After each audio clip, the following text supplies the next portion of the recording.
নমস্কার গল্পপ্রেমী শ্রোতা বন্ধুরা, অডিও স্টোরি বাডির নতুন একটি পর্বে আপনাদের সবাইকে আরও একবার স্বাগত জানাচ্ছি। আমি এবং আপনাদের অলোকেশ সর্দার আপনাদের সাথে। আগের পর্বে আমরা দেখেছি রুদ্র আর শ্রেয়ার সম্পর্কের এক জটিল টানাপোড়েন। একদিকে রুদ্রর তীব্র জিদ ও অধিকার বোধ, আর অন্যদিকে শ্রেয়ার অনিশ্চয়তা ও মনে জমা অচেনা ভয়। বারাসাতের ম্যানশনে আসার পর তাদের সম্পর্কের রসায়ন যেন নতুন এক মোড় নিতে শুরু করেছে।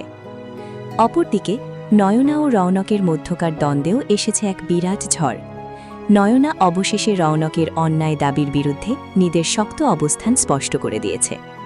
কিন্তু প্রশ্ন হল, শ্রেয়া কি পারবে রুদ্রর এই কঠোর স্বভাবের পেছনের আসল সত্যিটা খুঁজে বের করতে, নাকি ভুল বোঝাবুঝি আর গোপন কোনো সত্য তাদের এই অচেনা বন্ধনকে আরও জটিল করে তুলবে? চলুন আর দেরি না করে শুরু করা যাক অচেনা বন্ধন পর্ব 4। রুদ্র শ্রেয়াকে চলে যেতে বলেছিল, তারপর সে তার নিজের ঘরে চলে যায়। শ্রেয়া বাড়ির বাইরে যেতেই রুদ্রর বডিগার্ড গাড়ি নিয়ে এসে শ্রেয়ার সামনে দাঁড়ায়। গাড়ির দরজা খুলে শ্রেয়াকে উদ্দেশ্য করে বলে, আসুন ম্যাডাম, গাড়িতে বসুন, আমাদের এয়ারপোর্ট যেতে হবে। শ্রেয়া গাড়িতে ওঠার আগে একবার তার নিজের রুমের ব্যালকনির দিকে তাকায়। ব্যালকনিটা অন্ধকার হয়ে রয়েছে। শ্রেয়া আশা করেছিল যে যাওয়ার আগে রুদ্র হয়তো একবার তাকে দেখতে ব্যালকনিতে আসবে, কিন্তু ব্যালকনিতে কাউকে না দেখে শ্রেয়ার মনটা আরো খারাপ হয়ে যায়। সে খুব আপসেট হয়ে পড়ে। তখন গাড়িটি আবারও বলে, কি হলো ম্যাডাম? ম্যাডাম আসুন, বসুন। হ্যাঁ। শ্রেয়া গাড়ির কথা শুনে গাড়িতে উঠে বসে। গাড়িটা স্টার্ট করার আগে শান্তনু সেখানে চলে আসে। সে গার্ডকে রেগে গিয়ে বলে, তুমি এখন এখান থেকে চলে যাও, আর যদি তোমার বস জিজ্ঞাসা করে তুমি তাকে বলে দিও তুমি তার ওয়াইফকে এয়ারপোর্টে ড্রপ করে দিয়ে চলে এসেছো, আর আমার বৌদি ইন্ডিয়া ফিরে গেছে। যাও। কিন্তু শান্তনু স্যার, আমরা রুদ্র স্যারকে মিথ্যে কথা বলতে পারবো না। শান্তনু গাড়ির দিকে করে চোখে তাকায়। আমি তোমাকে অর্ডার করছি, আমার সঙ্গে তর্ক করো না, এখান থেকে যাও। শ্রেয়া কিছু বোঝার আগেই শান্তনু নিজেই ড্রাইভিং সিটে বসে গাড়ি নিয়ে বেরিয়ে যায়। শ্রেয়া শান্তনুর এই কাজ দেখে ভীষণ রেগে যায়। শ্রেয়া বিরক্ত হয়ে শান্তনুকে জিজ্ঞাসা করে, শান্তনু, তুমি এখানে কি করছো? তুমি আমাকে কোথায় নিয়ে যাচ্ছ শান্তনু? বৌদি, আপাতত আমি তোমাকে আমার এক বন্ধুর বাড়িতে নিয়ে যাচ্ছি, তুমি এখন ইন্ডিয়া ফিরবে না, তুমি এখানেই থাকবে। কিন্তু শান্তনু। শ্রেয়া শান্তনুর কথা শুনে প্রচন্ড অবাক হয়ে যায়। আমি দেশে ফিরে যেতে চাই, আর এটা তো রুদ্রবাবুর অর্ডার ছিল, তাহলে তুমি আমাকে যেতে দিচ্ছ না কেন? দাদা দাদা দাদা দাদা দাদা। শান্তনু শ্রেয়ার মুখ থেকে রুদ্রর নাম শুনে স্টিয়ারিং হুইলের উপর একটা জোরে চাপড় মারে। দাদা চাইলেই ওর ইচ্ছে অনিচ্ছে সমস্ত কিছু তোমার উপর চাপিয়ে দিতে পারে না বৌদি। আমি জানি তুমি নির্দোষ। এই ব্যানার্জি বাড়িতে অন্য কে তোমাকে বিশ্বাস করবে আর কে অবিশ্বাস করবে তা আমি জানি না, কিন্তু আমি শুরু থেকে তোমার কথা বিশ্বাস করে এসেছি। তোমাকে দেখার পর থেকে আমার আমার ভীষণ আপন বলে মনে হয়েছে তোমাকে। তোমার মধ্যে আমি আমার মায়ের ছায়া দেখতে পেয়েছি বৌদি, আর তাই আমি তোমাকে বিশ্বাস করি। আমি জানি তুমি এরকম কাজ করার মেয়ে নও, হতে পারো না। তুমি এমন কোনো কাজ করতে পারো না যার জন্য তোমাকে পরে লজ্জিত হতে হবে। আমি এই কদিনে তোমাকে বুঝতে পেরেছি বৌদি। আমি জানি তুমি দাদাকে ভালোবাসো, যাই হয়ে যাক না কেন দাদাকে ঠকানোর কথা তুমি ভাবতে পারবে না, আর সেই কারণে আমি সিদ্ধান্ত নিয়েছি আমি তোমাকে দেশে ফিরতে দেবো না। বৌদি, তুমি আমাকে কয়েকটা দিন সময় দাও, আমি তোমাকে কথা দিচ্ছি এই অপবাদ থেকে আমি তোমাকে মুক্ত করবই। রৌনকের সমস্ত সত্যি আমি আমার ফ্যামিলির সবার সামনে এনে প্রকাশ করে দেবো। আমি রৌনককে সবার সামনে এক্সপোজ করে দেবো, আর যতদিন না ওকে এক্সপোজ করবো ততদিন আমি ওকে ছাড়বো না। যতক্ষণ না রৌনকের মুখের উপর থেকে ওই ভদ্রতার মুখোশটা আমি টেনে ছিঁড়তে পারছি ততক্ষণ আমার শান্তি নেই। আজ আমি তোমাকে প্রমিস করছি বৌদি, সবকিছু জানার পর দাদা একদিন নিজে আসবে তোমার কাছে ক্ষমা চাইতে, নিজে আসবে তোমাকে বাড়ি ফিরিয়ে নিয়ে যেতে। সেই দিন তুমি আমাদের বাড়িতে ফিরে যাবে না দেশে ফিরে যাবে সেই সিদ্ধান্তটা তুমি নেবে, আর সেই দিন আমি তোমাকে কোনো বাধা দেবো না। কিন্তু যদি আমি এখানে থাকি তাহলে তো রুদ্রবাবু সেটা জানতে পেরে যাবে। না, জানতে পারবে না। তুমি এসব নিয়ে কোনো চিন্তা করো না বৌদি, আমি সব সামলে নেব। এসব বলার পর শান্তনু তার বন্ধুকে কল করে কিছু কথা বলে, তারপর গাড়ি ঘুরিয়ে অন্যদিকে চলে যায়। কিছুক্ষণ পর গাড়িটা একটা বাড়ির গেটের সামনে এসে থামে। গেটে দাঁড়িয়ে থাকা ওয়াচম্যান গেটটা খুলে দেয়। শান্তনু গাড়ি নিয়ে বাড়ির ভিতরে চলে যায়। শ্রেয়া গাড়ি থেকে নেমে বাড়িটার দিকে তাকায়। বাড়িটা খুব বড় না হলেও বেশ সুন্দর, ছিমছাম। বাইরে একটা ছোট বাগান, সেখানে অনেক রকম ফুল ফুটে রয়েছে। শান্তনু গাড়ি থেকে নেমে ওয়াচম্যানকে ডাকে। ওয়াচম্যান এসে বাড়ির চাবি দিয়ে চলে যায়। শান্তনু চাবি দিয়ে দরজা খুলে শ্রেয়াকে নিয়ে ভিতরে যায়। শ্রেয়া শান্তনুকে জিজ্ঞাসা করে, তুমি যা বললে তোমার বন্ধুর বাড়িতে নিয়ে যাবে, এই বাড়িটা কি তোমার বন্ধুর? তোমার বন্ধু এখানে থাকে না? না বৌদি, আমার বন্ধুর একটা ব্যবসা আছে, ব্যবসার কাজে প্রায়ই বাইরে বাইরে ঘুরে বেড়াতে হয় ওকে। 2-4 মাসে হয়তো ওই 1-2বার বাড়িতে আসে। আমি ওর সঙ্গে সমস্ত কথা বলে নিয়েছি, তুমি এখানে থাকলে ওর কোনো সমস্যা নেই, তুমি এখানে কমফোর্টেবলি থাকতে পারো, কেউ তোমাকে কিচ্ছু বলবে না। শ্রেয়া শান্তনুর কথা শুনতে শুনতে বাড়িটাকে ভালো করে দেখতে থাকে। এই বাড়িতে 3টে রুম, একটা কিচেন আর একটা হল আছে, আর উপরের তলায় একটা ছোট ছাদ রয়েছে। শান্তনু, তোমার বন্ধুর বাড়িটা কিন্তু খুব সুন্দর। তোমার পছন্দ হয়েছে তো? ব্যাস, তাহলে ঠিক আছে। আচ্ছা বৌদি, তুমি এখন রেস্ট করো, এখন আমি আসি। আমি আবার কাল সকালে আসবো, তোমাকে নিয়ে একটু শপিং এ যাবো। এখানে থাকতে গেলে কিছু জিনিসপত্র লাগবে, সেগুলো কেনাকাটা করতে হবে। এখন চলি। শ্রেয়া তার কথা শুনে মাথা নাড়ে। শান্তনু তারপর গাড়ি নিয়ে চলে যায়। শান্তনু চলে যাওয়ার পর শ্রেয়া সদর দরজাটা বন্ধ করে একটা ঘরে গিয়ে চোখ বুজে বিছানায় শুয়ে পড়ে। ও খুব ক্লান্ত। ওর মাথার মধ্যে পার্টির ঘটনাগুলোই বারবার ফিরে ফিরে আসছে। ওর চোখ থেকে অনবরত জল পড়ছে। তখন হঠাৎই কেউ একজন হাত দিয়ে ওর চোখের জলটা মুছিয়ে দেয়। চমকে উঠে তাকায় শ্রেয়া। সে দেখে তার সামনে রুদ্র বসে আছে। রুদ্ররও চোখে জল। শ্রেয়া হেসে রুদ্রর গলা জড়িয়ে ধরে। রুদ্রবাবু, আপনি চলে এসেছেন। আমি আপনার জন্য অপেক্ষা করছিলাম। আমি তো তোমাকে আগেই বারণ করেছিলাম। আমি বলেছিলাম তোমার এই সমস্ত কিছু করতে কষ্ট হবে, তুমি তোমার কথা শুনলেই না। আর এখন দেখো, সত্যি তোমার চোখ থেকে জল পড়ছে। আমি সবকিছু সহ্য করতে পারি শ্রেয়া, কিন্তু তোমার চোখের জল আমি কিছুতেই সহ্য করতে পারি না। শুধু তোমার কথা শুনেই আমি রৌনককে কিছু বলিনি, নইলে আমার তো ইচ্ছে হচ্ছিল ওকে আজ মেরেই ফেলি। কিন্তু রুদ্রবাবু। শ্রেয়া রুদ্রর কথা শুনে গলা ছেড়ে দিয়ে ওর সামনে এসে বসে। এটাই তো আমাদের প্ল্যান ছিল, তাই না? আপনি আমাদের প্ল্যানের বাইরে কি করে যেতে পারতেন? আমি তো নিজেই আপনাকে বলেছিলাম যে আপনি পার্টির মধ্যে ঝামেলা করে আমাকে বাড়ি থেকে বের করে দেবেন। সবকিছু তো আমাদের প্ল্যান মাফিকই চলছে। এখন আপনি তো এভাবে পিছিয়ে যেতে পারেন না। আর কে বলেছে আমি কাঁদছি? আমি মোটেই কাঁদছি না। আর আপনি তো আমার কাছেই আছেন, তাহলে আমি কাঁদতে যাবো কেন শুনি? রুদ্র এই কথা শুনে হেসে ফেলে। তারপর আদর করে শ্রেয়ার চোখের পাতায় কিস করতে থাকে। শ্রেয়ার ঠোঁটে হাসি ফুটে ওঠে। আসলে শ্রেয়া যখন রুদ্রর জন্য বিরিয়ানি করে তার অফিসে নিয়ে গিয়েছিল, তখন সে রুদ্রর কাছে 10 লক্ষ টাকা চেয়েছিল। তখন রুদ্র তাকে কোনো কোশ্চেন করেনি ঠিকই, কিন্তু শ্রেয়ার চোখে মুখে চিন্তার ছাপ দেখে রুদ্র তাকে জিজ্ঞেস করেছিল, তুমি এত ওয়ারিড হয়ে আছো কেন? কোনো সমস্যা হয়েছে?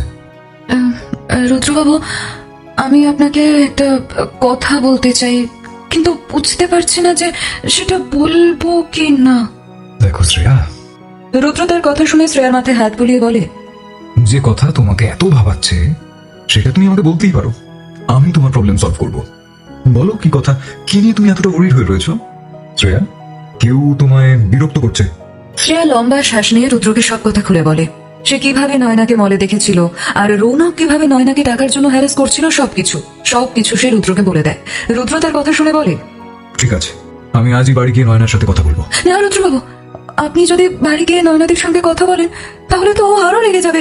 হয়তো হঠকারিতে কোনো ভুল স্টেপও নিয়ে নিতে পারে। আমাদের এই বিষয়টা কিন্তু খুব সাবধানে হ্যান্ডেল করতে হবে। ছেলেটা ভালো নয় রুদ্রবাবু। আমাদের ওই ছেলেটার আসল সত্যিটা নয়নাদের সামনে নিয়ে আসতে হবে। ওকে বুঝিয়ে দিতে হবে যে ওই ছেলেটা নয়নাদিকে ভালোবাসে না। শুধু নয়নাদি বনেদি বড়লোক পরিবারের মেয়ে বলেই ছেলেটা ওর সঙ্গে আছে। আমাদের উচিত নয়নাদির সামনে ওই ছেলেটার মুখোশ টেনে খুলে দেওয়া। কিন্তু শ্রেয়া, সেটা করবো কি করে? তুমি বলো তাহলে আমাদের কি করা উচিত?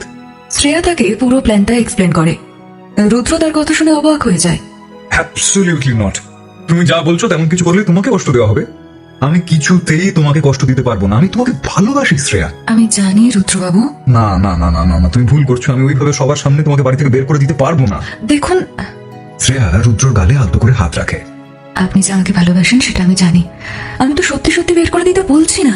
আমি তো শুধু বলছি আপনি একটু অ্যাক্টিং করবেন, তারপর আপনিই আমার থাকার ব্যবস্থা করে দেবেন না হয়। প্লিজ রুদ্রবাবু, নয়নাদি আপনার বোন, ওর জন্য আপনি এইটুকু করতে পারবেন না? রুদ্র কিছুক্ষণ ভাবার পর রাজি হয়ে যায়। তারপর পার্টিতে রুদ্রর চোখ সব সময় রৌনকের উপর ছিল। যখন শ্রেয়া রৌনকে প্রথমবার ধাক্কা দিয়েছিল তখনই রুদ্র ভীষণ রেগে যায়। রুদ্র বোঝে রৌনক নিশ্চয়ই শ্রেয়ার সঙ্গে এমন কিছু করেছিল যার জন্য শ্রেয়া ওকে ধাক্কা দিয়েছে। সে ভাবে এই রৌনকের সাহস কি করে হয় শ্রেয়ার সঙ্গে ডিসরেসপেক্টফুল আচরণ করার। রুদ্র তখনই রৌনকে রিপ্লাই দিতে পারত, কিন্তু শ্রেয়ার প্ল্যান অনুযায়ী সে শান্ত থাকে।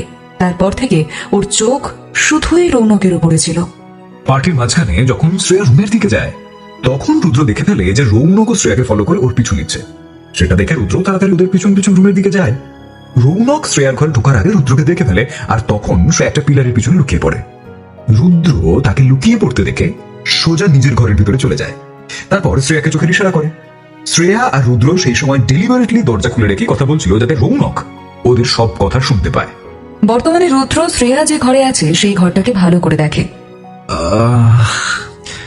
এই ঘরটা, ইনফ্যাক্ট এই বাড়িটাই ভীষণ ছোট শ্রেয়া। আমি তো গার্ডকে বলে রেখেছিলাম সে যাতে তোমাকে আমার ফার্ম হাউসে নিয়ে যায়, কিন্তু তুমি হঠাৎ করে এখানে চলে এলে কেন? আর শান্তনুকে এসবের মধ্যে ঢোকানোর কি দরকার ছিল?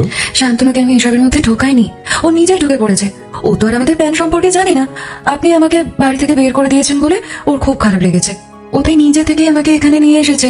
তবে এই জায়গাটাও কিন্তু খারাপ নয়। হ্যাঁ, একটু ছোট ঠিকই, কিন্তু খুব সুন্দর আর শান্তিপূর্ণ। আর আমি তো একাই থাকবো এই জায়গাটায়। আমার কিন্তু এই জায়গাটা সত্যি খুব ভালো লেগেছে। ওকে দেন, চলো অনেক রাত হয়েছে, আবার ঘুমিয়ে পড়ি। হ্যাঁ, সে কি? রুদ্র কথাটা বলে বিছানায় শুয়ে পড়লে শ্রেয়া অবাক হয়ে যায়। অফকোর্স, হ্যাঁ? হ্যাঁ, নইলে আমি আর কোথায় গিয়ে ঘুমাবো? আমি তো আজ তোমাকে জড়িয়ে ধরে ঘুমাবো। তোমাকে জড়িয়ে না ধরলে এখন আমার ঘুমে আসে না। কিন্তু আপনি বাড়ি না ফিরলে তো সবাই সন্দেহ করবে, তাই না? বাড়িতে কেউ কিচ্ছু সন্দেহ করবে না। এতক্ষণে সবাই যে যার নিজের ঘরে গিয়ে ঘুমিয়ে পড়েছে। এত রাতে কেউ আর আমার ঘরের দিকে যাবে না। ফলত তুমি এখন এসব কিছু নিয়ে চিন্তা করো না তো। এসো আমার কাছে এসো।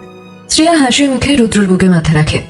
রুদ্র যত্ন করে ওর চুলে বিলি কেটে দিতে দিতে বলে, জানো শ্রেয়া, তুমি এখন আমার একটা অভ্যাসে পরিণত হয়েছ। আমি এখন তোমাকে ছাড়া এক মুহূর্ত থাকার কথা ভাবতেই পারি না। I love you so much Shreya. I love you too রুদ্রবাবু। শ্রেয়ার কথা শুনে রুদ্রর মুখে হাসি ফোটে।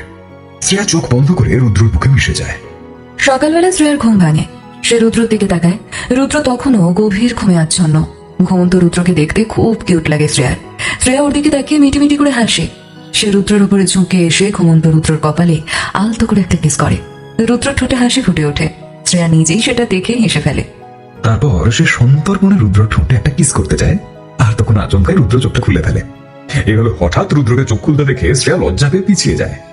রুদ্র তখন ওর হাত ধরে তাকে নিজের দিকে টেনে নেয়। ওই, কোথায় পালিয়ে যাচ্ছ তুমি? হ্যাঁ, যেটা করতে যাচ্ছিলে একটু আগে সেটা শেষ করো, তারপর এখান থেকে যাওয়ার কথা ভাববে। না, ওই, কোথায় পালিয়ে যাচ্ছ তুমি? হ্যাঁ, যেটা করতে যাচ্ছিলে একটু আগে সেটা শেষ করো, তারপর এখান থেকে যাওয়ার কথা ভাববে।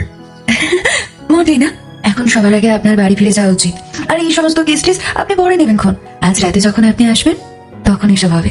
কিন্তু এখন আপনি বাড়ি যান তো, না হলে যদি বাড়ি থেকেও জানতে পারে তাহলে কিন্তু সবাই আপনাকে প্রশ্ন করবে। আমি কোথাও যাচ্ছি না সোনা। রুদ্র ওকে দুহাত দিয়ে জড়িয়ে ধরে। অ্যাটলিস্ট যতক্ষণ না তুমি আমায় ঠিকঠাক করে একটা ডিপ কিস করছো, ততক্ষণ আমি এখানেই আছি। আর বাড়ির লোকজন, যদি বাড়ির লোকেরা জানতেও পারে তাতে কি বা এমন এসে যায়? হ্যাঁ, আমি তো কোনো অন্যায় করছি না। আমি আমার বউয়ের সঙ্গেই আছি। এই ওসব কথা বাদ দাও, তুমি যা করছিলে সেটা করো। আগে আমাকে একটা কিস করো, তারপর আমি তোমাকে ছেড়ে দেবো। না। শ্রেয়া চোখ নামিয়ে ফিসফিস করে বলে, এখন এসব হবে না, আমার লজ্জা করছে। অদ্ভুত তো। শ্রেয়ার কথা শুনে রুদ্র বেশ মজা পেয়ে যায়। একটু আগে যখন আমার চোখ বন্ধ ছিল তখন তো দিব্যি কিস করছিলে, তখন তো লজ্জা পাচ্ছিলে না। আর এখন আমি চোখ খোলার পর তুমি হঠাৎ লজ্জা পেতে শুরু করে দিলে। এইটাকে কি বলে জানো? কি? এইটাকে বলে হিপোক্রেসি। আসলে তখনের ব্যাপারটা অন্যরকম ছিল। শ্রেয়া নিজের গালে হাত দেয়। আপনি তো আর তখন আমাকে দেখতেই পাচ্ছিলেন না, কিন্তু এখন তো আপনি আমাকে যেভাবে দেখছেন তাতে আমি এম্বারেস ফিল করছি। এখন যদি কিস চান তাহলে আবার আপনাকে চোখটা কিন্তু বন্ধ করতে হবে, তাহলে আমি ভেবে দেখতে পারি। রুদ্র চোখ বন্ধ করে। শ্রেয়া সুযোগ পেয়ে তার হাত সরিয়ে দিয়ে দৌড়ে বেডরুম থেকে বেরিয়ে যায়। রুদ্র চোখ খুলে শ্রেয়াকে ধাওয়া করে পিছনে ছোটে। শ্রেয়া দৌড়ে গার্ডেনে চলে যায়। সে পিছন ফিরে দেখে রুদ্র তাকে তাড়া করে সেখানেও চলে এসেছে। সে আরো জোরে দৌড়য়। বাগানে হুলস্থুল কাণ্ড শুরু হয়ে যায়। Shreya, stop right there! No way, আমাকে ধরতে পারলে ধরুন। শ্রেয়া হাসতে হাসতে জবাব দেয়। গেটে দাঁড়িয়ে থাকা ওয়াচম্যান এই সম্পূর্ণ দৃশ্য দেখে চোখ কপালে তোলে। সে রুদ্রপ্রতাপ ব্যানার্জিকে চিনত, কিন্তু এইটা বুঝতে পারছিল না যে উনি কখন এই বাড়িতে ঢুকলেন। সে তো সারা রাত এখানে দাঁড়িয়ে গার্ড দিচ্ছিল, কাউকে তো ঢুকতে দেখেনি। এদিকে রুদ্র শ্রেয়াকে পিছন থেকে জড়িয়ে ধরে। শ্রেয়া হেসে লুটিয়ে পড়ে। রুদ্রবাবু ছেড়ে দিন না প্লিজ। আরে okay okay okay, fine fine fine, আমি সারেন্ডার করছি। It's too late Shreya. রুদ্র কাঁধে তুলে শ্রেয়াকে। এখন আর কোনো লাভ নেই। যদি প্রথম থেকে কোঅপারেট করতে তাহলে হয়তো আমি চলে যেতাম, কিন্তু এখন তোমাকে শাস্তি পেতে হবে। শ্রেয়া আবার শাস্তির কথা শুনে নাকটা ফিটকে ওঠে। এটা কিন্তু ঠিক নয়, এটা আনফেয়ার। রুদ্র শ্রেয়ার কিউট মুখখানা দেখে ওর গালে একটা চুমু খেয়ে নিয়ে ওকে শোবার ঘরে নিয়ে যায়। সেখানে গিয়ে শ্রেয়াকে বিছানায় শুয়ে দিয়ে সে নিজেও তার উপরে শুয়ে পড়ে। শ্রেয়া নরম ভাবে হাসে। রুদ্র হেসে ওঠে। তারপর রুদ্র তার গালে, নাকে, চোখের পাতায়, কপালে সমানে কিস করতে শুরু করে। শেষমেশ শ্রেয়ার নরম ঠোঁটের উপরে ঠোঁট ছুঁয়ে থামে সে।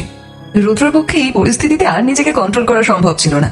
আস্তে আস্তে ওদের দুজনের ঠোঁট দুজনের মধ্যে মিশে যায়। প্রায় 10 মিনিট পর রুদ্র একটা দম ফেলে আলাদা হয়। শ্রেয়াও দ্রুত বেগে শ্বাস নিতে শুরু করে। ফিসফিস করে ওঠে রুদ্র। আর অনেক আদর বাকি রয়ে গেল। হ্যাঁ, সেটা রাতের জন্য তোলা থাক। আজ আমি সব আদর কিন্তু আদায় করেই ছাড়বো। শ্রেয়া লজ্জায় মুখ লুকায়। রুদ্র ওর কপালে কিস করে। এবার আমি চলি। শ্রেয়া মাথা নাড়ে। রুদ্র উঠে রেডি হয়ে বাইরে যায়। গেটের সামনে গিয়ে ওয়াচম্যানকে বলে, এখানে যিনি আছেন উনি আমার ফ্যামিলি। তুমি এখন থেকে শ্রেয়ার পুরো খেয়াল রাখবে, আর শান্তনু ছাড়া কেউ যেন ওর সাথে দেখা করতে না পারে। ঠিক আছে স্যার, আপনি একদম চিন্তা করবেন না, আমি সবসময় এখানে থাকবো। রুদ্র তার হাতে একটা নোটের বান্ডেল ধরিয়ে দিয়ে চলে যায়। কিছুক্ষণ পর রুদ্র শ্রেয়ার বাড়ি থেকে বেরিয়ে ব্যানার্জি ম্যানশনে ফিরে আসে।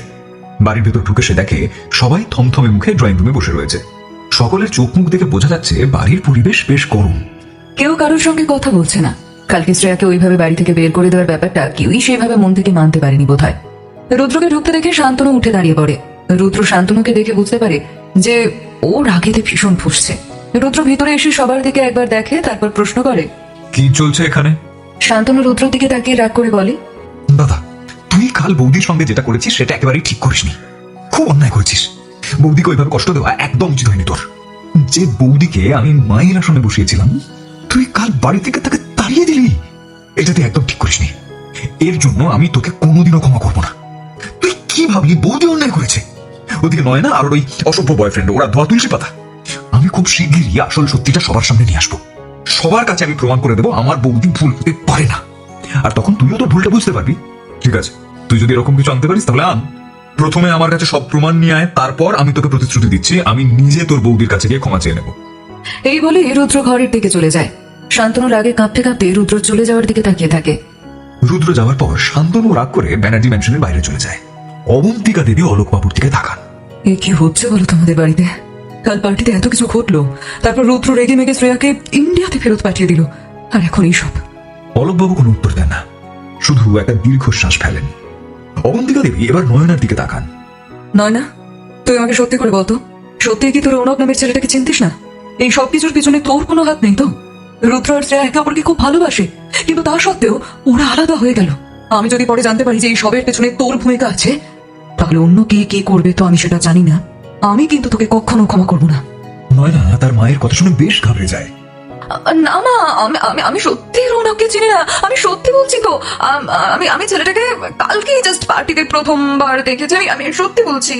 এই বলে নয়না তাড়াতাড়ি নিজের ঘরে চলে যায়।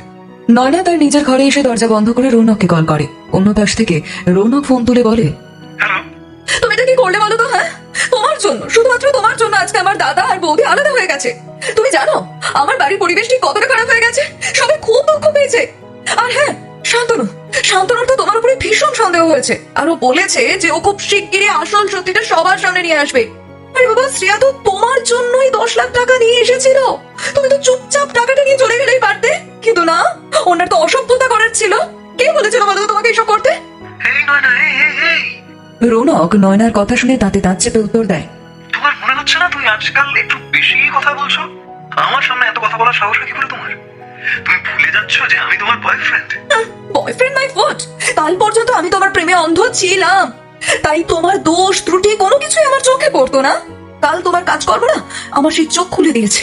আমি বুঝতে পেরেছি আমার কেন তুমি কারোরই বয়ফ্রেন্ড হওয়ার যোগ্য নাও।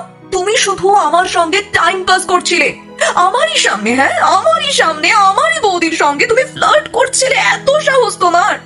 শুধু তাই নয়, শ্রেয়ার সঙ্গে তুমি যথেষ্ট অসভ্যতা করেছো। আর তুমি ভাবছো এর পরেও আমি তোমার সঙ্গে কোনো সম্পর্ক রাখবো? মানে রিয়েলি? কখনো না।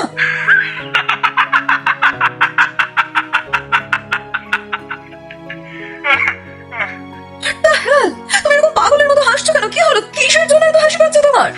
নয়, তুমি ভুলে যেও না, যতক্ষণ না আমি চাইবো ততক্ষণ না তুমি আমার থেকে আলাদা হতে পারবে না সোনা। তার মানে? তার মানে আমার যতদূর মনে পড়ে তোমার কিছু স্পেশাল ফটো আমার কাছে এখনো রয়ে গেছে, যেগুলো তুমি এক সময় খুব ভালোবেসে আমাকে সেন্ড করে দিয়েছিলে। আর আমাদের দুজনের একসঙ্গে কাটানো অনেক সময় ঠিক মুহূর্তের ফটো রয়ে গেছে। একবার ভাবো, এই ফটোগুলো আমি যদি তোমার দাদাকে দেখিয়ে দিই তাহলে কি হবে? আমি সবাইকে বলে দেবো যে এই যে ঘটনাটা ঘটলো কাল থেকে আজ পর্যন্ত এর পিছনে তোমার হাত ছিল। তুমি আমাকে সব করতে বলেছিলে কারণ তুমি শুরু থেকেই শ্রেয়াকে তোমার বৌদি হিসেবে পছন্দ করতে না। আর এই কথাটা তোমার বাড়ির লোকেরাও জানে, তারা না খুব সহজেই আমার কথাটা বিশ্বাস করে নেবে। আর তখন তোমার দাদা তোমার বৌদিকে আবার বাড়িতে নিয়ে আসবে, এই কথা সত্যি, কিন্তু তার সাথে আর একটা বড় সত্যি কি জানো শোনা? তখন তোমাকে না ওই বাড়ি থেকে বের করে দেবে, ঘাড় ধাক্কা দিয়ে বার করে দেবে। ও ও ও ও ও তোমার কিছু পার্সোনাল ফটো আর ভিডিও আমার কাছে আছে, সেইগুলো যদি আমি সোশ্যাল মিডিয়াতে পাবলিক করে দিই তাহলে কিন্তু তুমি একা নয়, তোমাদের পুরো পরিবারের বদনাম হবে। এইবার তুমি ভাবো তুমি কি করবে? রৌনক! নয়না রৌনকের কথা শুনে বেশ চিন্তিত হয়ে পড়ে। তুমি এটা কিভাবে করতে পারো? আমি ফটোগুলো তোমাকে না। আর তুমি তুমি তুমি সেই ফটোগুলোকে আমার বিরুদ্ধে ব্যবহার করবে বলছো? ছি! হ্যাঁ বলছি, আমি এটা করতেই পারি, কারণ তুমি আমাকে ভালোবেসেছো ঠিকই, কিন্তু আমি কখনো না তোমাকে ভালোবাসতে পারিনি। আমি তোমার ফ্যামিলির টাকাকেই ভালোবেসেছি। তুমি বড় লোক, তাই আমি তোমার সঙ্গে ছিলাম, কিন্তু এখন আমি সব সময় তোমার পিছনে পিছনে ঘুরতে পারবো না। আমার এখন টাকার দরকার। তোমার দাদা কাল আমার থেকে টাকার ব্যাগটা ছিনিয়ে নিয়েছিল, এখন সেই টাকা তোমার কাছ থেকে চাইছি। তুমি চুরি করো, চেয়ে আনো, whatever you can do anything, তাতে আমার কোনো আগ্রহ নেই, কিন্তু যেভাবেই হোক ওই টাকাটা আমার কাছে নিয়ে এসো, নইলে ও শিট, ও গ্যালারি খুললে তোমার ছবিগুলো বেরিয়ে পড়ছে, এগুলো আমি সোশ্যাল মিডিয়াতে দিয়ে দেবো। আর সেখান থেকে না আজকাল ভালোই টাকা উপার্জন করা যায়, আমি সেখান থেকে টাকা কামিয়ে নেবো। আমি আমি কত বড় পাগল ছিলাম যে আমি তোমায় ভালোবাসলাম। ছি! নয়না রৌনকের কথা শুনে কাঁদতে শুরু করে দেয়। তোমায় আমি বিশ্বাস করলাম, অন্ধবিশ্বাস। সেই দিন ওই মলে আমার বৌদি তোমাকে এক ঝলক দেখেই বুঝে গিয়েছিল যে তুমি একটা বড় শয়তান। সে আমাকে তখনই সাবধান করেছিল, কিন্তু আমি ওর কথায় বাধা দিইনি। আমি বৌদির উপর রাগ করেছিলাম উল্টে। আর আজ ওর কথাগুলো এবার সত্যি মনে হচ্ছে।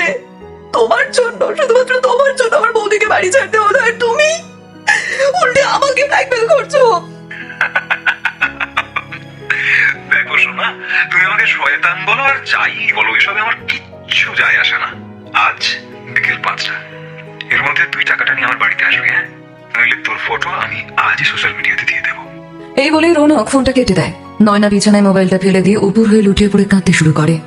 আধ ঘন্টা পরে নয়না তার চোখের জল মুছে উঠে দাঁড়ায়।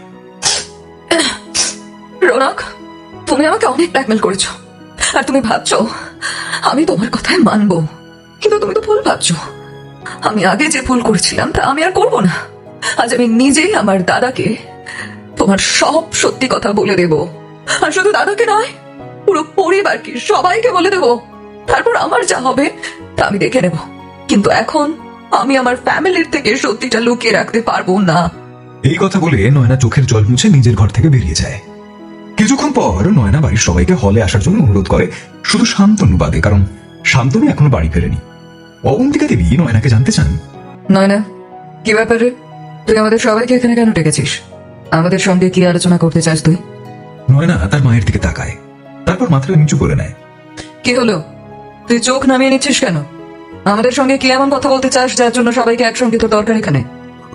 মা, আমি জানি আমার কথা শুনলে তোমরা সবাই রেগে যাবে, কিন্তু আমার একটাই রিকোয়েস্ট, প্রথমে তোমরা সবাই আমার কথাটা মন দিয়ে শোনো, তারপর রাগ করো প্লিজ। ঠিক আছে, সে দেখা যাবে। এখন তোর আমাদের যা বলার আছে সেটা বল। নয়না মাথা নিচু করেই বলতে থাকে, মা, কাল রৌনক নামের যে ছেলেটা পার্টিতে এসেছিল, ওর সত্যি আমার বয়ফ্রেন্ড ছিল। নয়নার মুখে এই কথা শুনে ঘরের মধ্যে যেন বাজ পড়ল। সবাই হতবাক হয়ে যায়, কিন্তু রুদ্রর মুখে কোনো ভাবান্তর ছিল না, কারণ সে আগে থেকেই একথা জানতো। নয়না বলতে থাকে, মা, কাল বৌদি যা বলেছিল সব সত্যি বলছিল। বৌদি সত্যি আমাকে আর রৌনককে মলে একসঙ্গে দেখেছিল, কিন্তু কাল দাদার প্রশ্ন শুনে আমি খুব ঘাবড়ে গিয়েছিলাম, তাই মিথ্যে বলেছিলাম যে আমি রৌনককে চিনি না। রৌনক বৌদির সঙ্গে অসভ্যতা করছিল, তাই বাধ্য হয়ে বৌদি ওকে ধাক্কা মেরেছিল। এই সব কিছুর পেছনে আমার আর রৌনকেরই হাত ছিল। আসলে মা, রৌনক আমার কাছে কিছু টাকা চেয়েছিল, তাই আমি তাকে কাল পার্টিতে ডেকেছিলাম। আমি জানতাম না ও ওইভাবে বৌদির সঙ্গে অসভ্যতামি করবে। আমি ভাবিনি যে ও এত বড় ঝামেলা হয়ে যাবে। আমি তো জাস্ট ভেবেছিলাম আমি ওকে টাকাটা দিয়ে দেবো আর ও চুপচাপ চলে যাবে, কিন্তু ওকে সব সীমা ছাড়িয়ে গেছে। মা, আমাকে বিশ্বাস করো মা। অবন্তিকা দেবী রেগে গিয়ে নয়নাকে একটা চড় মেরে দেন। নয়না গালে হাত দিয়ে কাঁদতে শুরু করে। অবন্তিকা দেবী ওর কাঁধ ঝাঁকিয়ে চোখের দিকে চোখ রাখেন। কি বিশ্বাস করবো আমি তোকে? হ্যাঁ, এসব কথা কাল পার্টিতে কেন বললি না? যখন শ্রেয়ার উপরে মিথ্যে দোষ চাপানো হচ্ছিল তখন তুই কেন চুপ করে রইলি? তখনই কেন বললি না যে এসবের পেছনে শ্রেয়ার কোনো ভুল নেই, সব ভুল আমার আর রৌনকের? কেন তুই তখন চুপ করে রইলি বল? কেন স্বার্থপর হলি? আর আজ যখন আমি তোকে জিজ্ঞেস করলাম তুই তো তখনও মিথ্যা কথা বললি আমাকে। তুই বললি তুই নাকি কিচ্ছু জানিস না, আর এখন এসে বলছিস তুই আগে থেকেই সবটা জানতিস। তোর জন্য মেয়েটাকে এইভাবে অপমানিত হতে হলো। আর তাছাড়া এখন হঠাৎ করে তোর মনে এত সততার উদয় কি করে হলো? কিভাবে এতটা সত্যি কথা তুই আমাদেরকে বলতে এলি? মা, আমার ভুল হয়ে গেছে, আমি মানছি তো। আসলে আমি রৌনকের আসল রূপটা চিনতে পেরে গেছি। এখন রৌনক আমাকে আছে, ব্ল্যাকমেল করছে। ব্ল্যাকমেল করছে মানে? কেন আর কিভাবে ব্ল্যাকমেল করছে? আসলে রৌনক আমার কাছ থেকে টাকা চাইছে। কাল দাদা ওর কাছ থেকে টাকার ব্যাগটা নিয়ে নিয়েছিল। ও এখনো আবার আমার কাছ থেকে ওই টাকাটা চাইছে। ও আমাকে বলছে যে ও আমার সঙ্গে রিলেশনশিপে ও শুধু এই জন্য এসেছিল যে আমরা বড় লোক, আর আমাকে কখনো ভালোবাসেনি। ও শুধু আমাদের ফ্যামিলির টাকাকে ভালোবেসেছিল। ছেলেটা একটা আস্তে শয়তান। আমি ওকে সত্যি আগে চিনতে পারিনি মা। আমি ভালোবাসায় অন্ধ হয়েছিলাম, তাই ওর অন্যায়গুলো দেখেও আমি দেখিনি। এখন আমি সব বুঝতে পারছি মা। আমি ওকে ছেড়ে দিতে চাইছি, আর তাই ও আমাকে এখন ব্ল্যাকমেল করছে। আমি ওকে রিলেশনশিপে থাকাকালীন আমার কিছু পার্সোনাল ফটো দিয়েছিলাম, বিশ্বাস করে দিয়েছিলাম, আর এখনো সেই ফটো ইন্টারনেটে ছড়িয়ে দেবে বলে থ্রেট করছে। ও বলেছে আজ সন্ধ্যের মধ্যে আমি টাকা যদি না দিই তবে আমার সেই সমস্ত ফটো ভাইরাল করে দেবে। তখন আমার সঙ্গে গোটা ব্যানার্জি পরিবারেরও দুর্নাম হবে। আমার কোনো ক্ষতি হলে সেটা আমারই দোষ হবে, কিন্তু আমার জন্য যদি ব্যানার্জি পরিবারের ক্ষতি হয় তাহলে আমি সেটা কি করে মেনে নেবো বলো? তাই আমি এই সব কথা তোমাদের থেকে লুকিয়ে রাখতে চাইনি। যদি এখনো লুকাতাম তাহলে তো অনেক বড় সমস্যা হয়ে যেত। এই বলেই নয়না রুদ্রর দিকে তাকায়। রুদ্র সোফাতে বসে চুপচাপ তার কথা শুনছিল। নয়না তার কাছে গিয়ে হাঁটু গেড়ে বসে কানে হাত দেয়। দাদা আমি ভুল করে ফেলেছি, আমাকে প্লিজ ক্ষমা করে দে। আমি বৌদিকে সরি বলবো। তুই বললে আমি তোর সঙ্গে ইন্ডিয়াতে যাবো বৌদির কাছে ক্ষমা চাইতে। ওকে প্লিজ এই বাড়িতে ফিরিয়ে নিয়ে আয়। ওর কোনো দোষ ছিল না। তার আগে আমাকে ক্ষমা করে দে প্লিজ দাদা। তোকে কোথাও যেতে হবে না, শ্রেয়া ইন্ডিয়াতে যায়নি। ও এখানেই রয়েছে, এই শহরেই রয়েছে। কি? রুদ্রর এই কথা শুনে সবাই হতভম্ব হয়ে ওর দিকে তাকায়। অবন্তিকা দেবী বলে ওঠেন, কি বলি রুদ্র? শ্রেয়া এখানেই আছে? হ্যাঁ মা, আমি ঠিকই বলছি, শ্রেয়া এখানেই আছে। বেশ, তাহলে আমরা সবাই মিলে যাবো ওর কাছে ক্ষমা চাইতে। এটাও সত্যি যে ও বারবার বলেছিল, কিন্তু শেষ পর্যন্ত আমরাও তোকে ওর কথা বিশ্বাস করিনি, তাই না? মা, তোমাদের কারো মাপ চাইবার কোনো দরকার নেই, কারণ আমি আর শ্রেয়া আগে থেকেই জানতাম যে রৌনক নয়নার বয়ফ্রেন্ড। আর কাল যা কিছু ঘটেছে সব আমাদের প্ল্যান করা ছিল। এই বলে রুদ্র সবাইকে ওদের প্ল্যান আর সেই সঙ্গে আসল ঘটনাটা খুলে বলল। সবাই অবাক হয়ে শুনতে থাকে ওর কথা। নয়না, তুই শ্রেয়াকে পছন্দ করতিস না, কিন্তু শ্রেয়া শুধু তোর জন্যই এই বাড়ি ছেড়েছিল যাতে তুই রৌনকের আসল চেহারাটা দেখতে পাস। কিন্তু তুই চিন্তা করিস না, আমি শ্রেয়াকে আজই বাড়িতে ফিরিয়ে আনবো। দাদা। রুদ্রর কথা শুনে নয়না আস্তে আস্তে ধাতস্থ হয়। বৌদিকে একটা কল কর না রে, আমি এখনই ওর সঙ্গে কথা বলতে চাই। ওর কথাটা অন্তত একবার আমি শুনতে চাই। আমি দেখতে চাই যে ও ঠিক আছে, আমার জন্য ওর কোনো ক্ষতি হয়নি। আমার খুব খারাপ লাগছে রে দাদা। রুদ্র নয়নার কথা শুনে শ্রেয়াকে কল করে, কিন্তু ফোনটা শান্তনু রিসিভ করে, তাই শান্তনুর গলায় শোনা যায়। হ্যালো। এই সময় শ্রেয়ার ফোনে শান্তনুর গলা শুনে রুদ্র তো ভীষণ অবাক হয়ে যায়। বন্ধুরা, গল্প কেমন লাগছে? ভালো লাগলে ঝটপট একটি লাইক দিন এবং প্রিয়জনদের সাথে শেয়ার করুন। আর অডিও স্টোরি বাড়িতে আপনি নতুন হলে অবশ্যই সাবস্ক্রাইব করে রাখুন এমন আরও গল্প শোনার জন্য। চলুন পরেরটুকু শোনা যাক। বৌদিকে একটা কল কর না রে, আমি এখনই ওর সঙ্গে কথা বলতে চাই। ওর গলাটা অন্তত একবার আমি শুনতে চাই। আমি দেখতে চাই যে ও ঠিক আছে, আমার জন্য ওর কোনো ক্ষতি হয়নি। আমার খুব খারাপ লাগছে রে দাদা। রুদ্র নয়নার কথা শুনে শ্রেয়াকে কল করে, কিন্তু ফোনটা শান্তনু রিসিভ করে। আমার ছেলের জন্য। এই শান্তনুর গলায় শোনা যায়। হ্যালো। এই সময় শ্রেয়ার ফোনে শান্তনুর গলা শুনে রুদ্র তো ভীষণ অবাক হয়ে যায়। রুদ্র শান্তনুকে সঙ্গে সঙ্গে প্রশ্ন করে, এটা তো শ্রেয়ার নাম্বার। শ্রেয়ার মোবাইল তোর কাছে কি করছে শান্তনু? তুই কি এখন শ্রেয়ার কাছে? শান্তনু রুদ্রর কথা শুনে রেগে গিয়ে জবাব দেয়, সেটা তুই পরে জানবি, আগে তুই আমায় বল, তুই বৌদিকে ফোন করেছিস কেন? তুই বোধহয় ভুলে যাচ্ছিস যে শ্রেয়া আমার ওয়াইফ, আর আমি যখন ইচ্ছে ওর সাথে কথা বলতেই পারি। ওকে ফোনটাতে আমার ওর সঙ্গে কথা আছে। কাল পার্টিতে তুই বৌদিকে এত কিছু বললি, তাতেও তোর মন ভরেনি বুঝি? এখন আবার ফোন করে কথা শোনাতে চাইছিস? আমি বৌদিকে ফোনটা দেবো না, কিছুতেই দেবো না। শান্তনু, আমি যা বলছি শোন। আমি তোর কোনো কথা শুনতে চাইছি না দাদা। তুই তো তোর যা বলার ছিল বলে দিয়েছিস। তুই এরপর থেকে বৌদিকে অকারণে কল করে বিরক্ত করবি না। কি হলো? শান্তনু কথা বলে ফোনটা রেখে দেওয়ার পর রুদ্র মোবাইলটার দিকে এমন ভাবে তাকিয়ে থাকে যেন ও মোবাইলটাকে পুড়িয়ে ভস্ম করে দেবে। নয়না জিজ্ঞাসা করে ওর দাদাকে, বৌদি তোর সঙ্গে কথা বলছে না? বৌদি তোকে ভুল বুঝলো না তো? ও কেন আমাকে ভুল বুঝতে যাবে? আর এর মধ্যে ভুল বোঝাবুঝির আছেই বা কি? আসলে শ্রেয়ার কাছে এখন শান্তনু আছে, আর সামহাও শান্তনু শ্রেয়ার ব্যাপারে বেশ প্রোটেক্টিভ। আমি তো তোদের বললাম যে সবটাই আমার আর শ্রেয়ার প্ল্যানের পার্ট ছিল, শুধু শান্তনুর হেল্প করাটা আমাদের প্ল্যানে ছিল না। শান্তনু তো এখন আসল সত্যিটাই জানে না। ও এখন শ্রেয়ার সঙ্গে আছে আর শ্রেয়ার মোবাইলটাও নিজের কাছে রেখে দিয়েছে, আর সেই কারণে ও এখন আমার সঙ্গে শ্রেয়ার কথা হতে দিচ্ছে না। ঠিক আছে, নো প্রবলেম, আমি ওদের সামনেই চলে যাচ্ছি। এখনই আমি গিয়ে শ্রেয়াকে বাড়িতে ফিরিয়ে নিয়ে আসছি। আবার দাদা, বল। আমিও যাবো তোর সঙ্গে। না, তুই এখানে থাক, আমি শ্রেয়াকে নিয়ে কিছুক্ষণের মধ্যে এখানে ফিরে আসছি। এই বলে রুদ্র বাড়ি থেকে বেরিয়ে যায়। রুদ্র তার গাড়ি নিয়ে কিছুক্ষণের মধ্যেই শ্রেয়া যে বাড়িতে আছে সেই বাড়ির কাছে গিয়ে পৌঁছায়।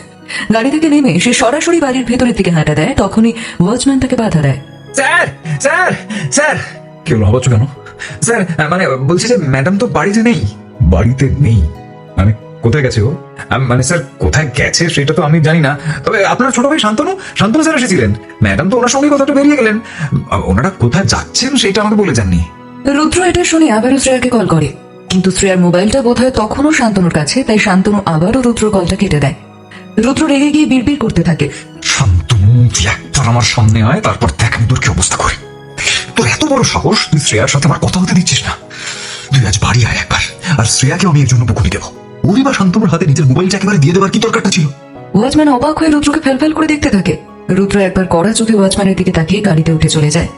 1 ঘন্টা পরে রুদ্র বাড়িতে ফিরে এসে বসার ঘরের দৃশ্য দেখে শকড হয়ে যায়, কারণ শ্রেয়া তখন ব্যানার্জি বাড়ির সোফাতে বসে পরিবারের সবার সঙ্গে হাসি মুখে কথা বলছে আর জমিয়ে আড্ডা দিচ্ছে। নয়না শ্রেয়ার পাশে বসে আছে। নয়না শ্রেয়ার হাতটা শক্ত করে ধরে রেখেছে আর শ্রেয়াকে অনেক কিছু বলছে। শ্রেয়া নয়নার সে সমস্ত কথা শুনে খিলখিল করে হাসছে। রুদ্র তাকায় শ্রেয়ার দিকে। শ্রেয়া, তুমি এখানে? রুদ্র গলা শুনে সবাই রুদ্র দিকে তাকায়। শ্রেয়া উঠে রুদ্রর কাছে যায় আর তার গলাতে জড়িয়ে ধরে। রুদ্র হাসি মুখে ওকে জড়িয়ে ধরে। শোনা, তুমি কি করে এখানে এলে? আমি তো ওই বাড়িতে গিয়েছিলাম। ওয়াচম্যান আমাকে বললো তুমি ওই শান্তনুর সঙ্গে কোথাও একটা বেরিয়ে গেছো। আমি ওখানে 1 ঘন্টা দাঁড়িয়েছিলাম, কিন্তু তোমরা ফিরছো না দেখে আমি বাড়ি চলে এলাম, আর এইখানে এসে দেখছি তুমি এখানে। আগে হ্যাঁ রুদ্রবাবু, আমি আসলে 8 ঘন্টা আগেই এখানে চলে এসেছি। আসলে শান্তনু অকারণে এত রেগে যাচ্ছিল যে আমি একসময় বাধ্য হয়ে শান্তনুকে সব সত্যি কথা বলে দিয়েছি। সকালে যখন আপনার কল এসেছিল আর শান্তনু ইচ্ছে করে আমাকে কথাটা বলতে দেয়নি, তখনই আমি ওকে সবটা বলে দিয়েছিলাম। সব শুনে শান্তনুই আমাকে বাড়িতে ফিরিয়ে নিয়ে এসেছে। আমরা এখানে এসে তো আপনার জন্যই ওয়েট করছিলাম। নয়না বলল আপনি আমাকে আনতে গেছেন, আমিও সেই শুনে আপনাকেই ডাকতে যাচ্ছিলাম, কিন্তু মা আমাকে বারণ করে বললেন তুমি গেলে, আর ওদিকে দেখা গেল আমার ছেলেও ফিরে এলো, তখন কি হবে? তাই আমরা এখানেই ওয়েট করছিলাম। বাবা। রুদ্র হাসি মুখে শান্তনুর দিকে তাকায়। সরি, আমি অকারণেই তোর উপরে রাগ করেছিলাম। না শান্তনু, সরি বলার কোনো দরকার নেই এখানে। আর এই ক্ষেত্রে আমি তোর উপরে একদমই রাগ করিনি, বরং তুই যে শ্রেয়ার এত কেয়ার করিস সেটা দেখে আমি খুশি হয়েছি। এখন আমি নিশ্চিন্ত, যদি আমি কখনো হারিয়েও যাই তাহলে আমার শ্রেয়ার জন্য কোনো চিন্তা রইল না, কারণ আমি জানি তুই ওকে ঠিক দেখে শুনে রাখবি। রুদ্রবাবু। শ্রেয়া রুদ্রর কথা শুনে ওর মুখে হাত চাপা দিয়ে দেয়। এসব কি কথা? হ্যাঁ, এসব কথা কেন বলছেন? আপনি কোথায় যাবেন আমাকে ছেড়ে? আমি আপনাকে কোথাও যেতে দেবো না। এই বলে সে রুদ্রকে জড়িয়ে ধরে। রুদ্র হেসে শ্রেয়ার চুলে আঙুল বুলিয়ে দেয়। তুমি কি ভাবো আমি কখনো তোমাকে দূরে যেতে দেবো? আমি কখনোই তোমাকে ছাড়বো না, আর আলাদাও হবো না। আমি তো এখন এমনিই বললাম কথার কথা। আজ বলেছেন ঠিক আছে, কিন্তু ভবিষ্যতে আর কখনো আমার কথা মুখে আনবেন না, আমি কিন্তু খুব রেগে যাবো। রুদ্র হেসে ফেলে। সে শ্রেয়ার কপালে কিস করে বলে ঠিক আছে বেবি, সরি, আর বলবো না। শ্রেয়াও হাসে। সন্ধ্যাবেলা নয়না তার নিজের ঘরের মধ্যে অবিরাম পায়চারি করছিল। তার ভেতরে ভেতরে একটা প্রবল অস্থিরতা কাজ করছে, কারণ রৌনক তাকে টাকা নিয়ে দেখা করতে বলেছিল, কিন্তু রুদ্রর কথা শুনে সে রৌনকের সঙ্গে দেখা করতে চায়নি। রুদ্র অবশ্য তাকে বলেছে যে এখন আর তার ওসব নিয়ে চিন্তা করার কোনো দরকার নেই, এখন থেকে যা যা সমস্যা হবে সবকিছু রুদ্র নিজেই সামলাবে। তবুও নয়নার মনের কোনো এক কোণে রৌনকের ভয় বাসা বেঁধেছিল। তার ভয় ছিল রৌনকের কথা না শুনলে সে যদি তার ছবি ইন্টারনেটে ফাঁস করে দেয়। এইসব ভেবে সে ঘন ঘন ঘড়ি দেখতে দেখতে ঘরের ভেতরে পায়চারি করতে থাকে। সময় যত গড়াচ্ছিল তার ভয় ততই বাড়ছিল। সে আর ধৈর্য রাখতে না পেরে নিজের মোবাইলটা তুলে নিয়ে রৌনককে কল করতে যায়, কিন্তু দেখে যে রৌনকের ফোন সুইচ অফ। এটা দেখে সে কিছুটা অবাকই হয়। তারপর নিজের ঘরে বসে থাকতে না পেরে নয়না শ্রেয়ার ঘরে যায়। শ্রেয়া তখন নিজের ঘরের বিছানায় বসে টিভি দেখছিল। নয়না শ্রেয়ার কাছে আসে। বৌদি, বৌদি, দাদা কোথায় তুমি জানো? না দিদি, তোমার দাদা তো কি সব কাজ নিয়ে একটু বাইরে গেছে। উনি বলেছেন রাতের আগে বাড়ি ফিরে আসবেন, কিন্তু তুমি এত চিন্তা করছো কেন? এদিকে এসো তো, আমার পাশে বসো। চলো তো আমরা দুজনে একসঙ্গে টিভি দেখি। দেখো কত ভালো একটা মুভি চলছে। না বৌদি, তো তুমি মুভি দেখো, আমি যাই।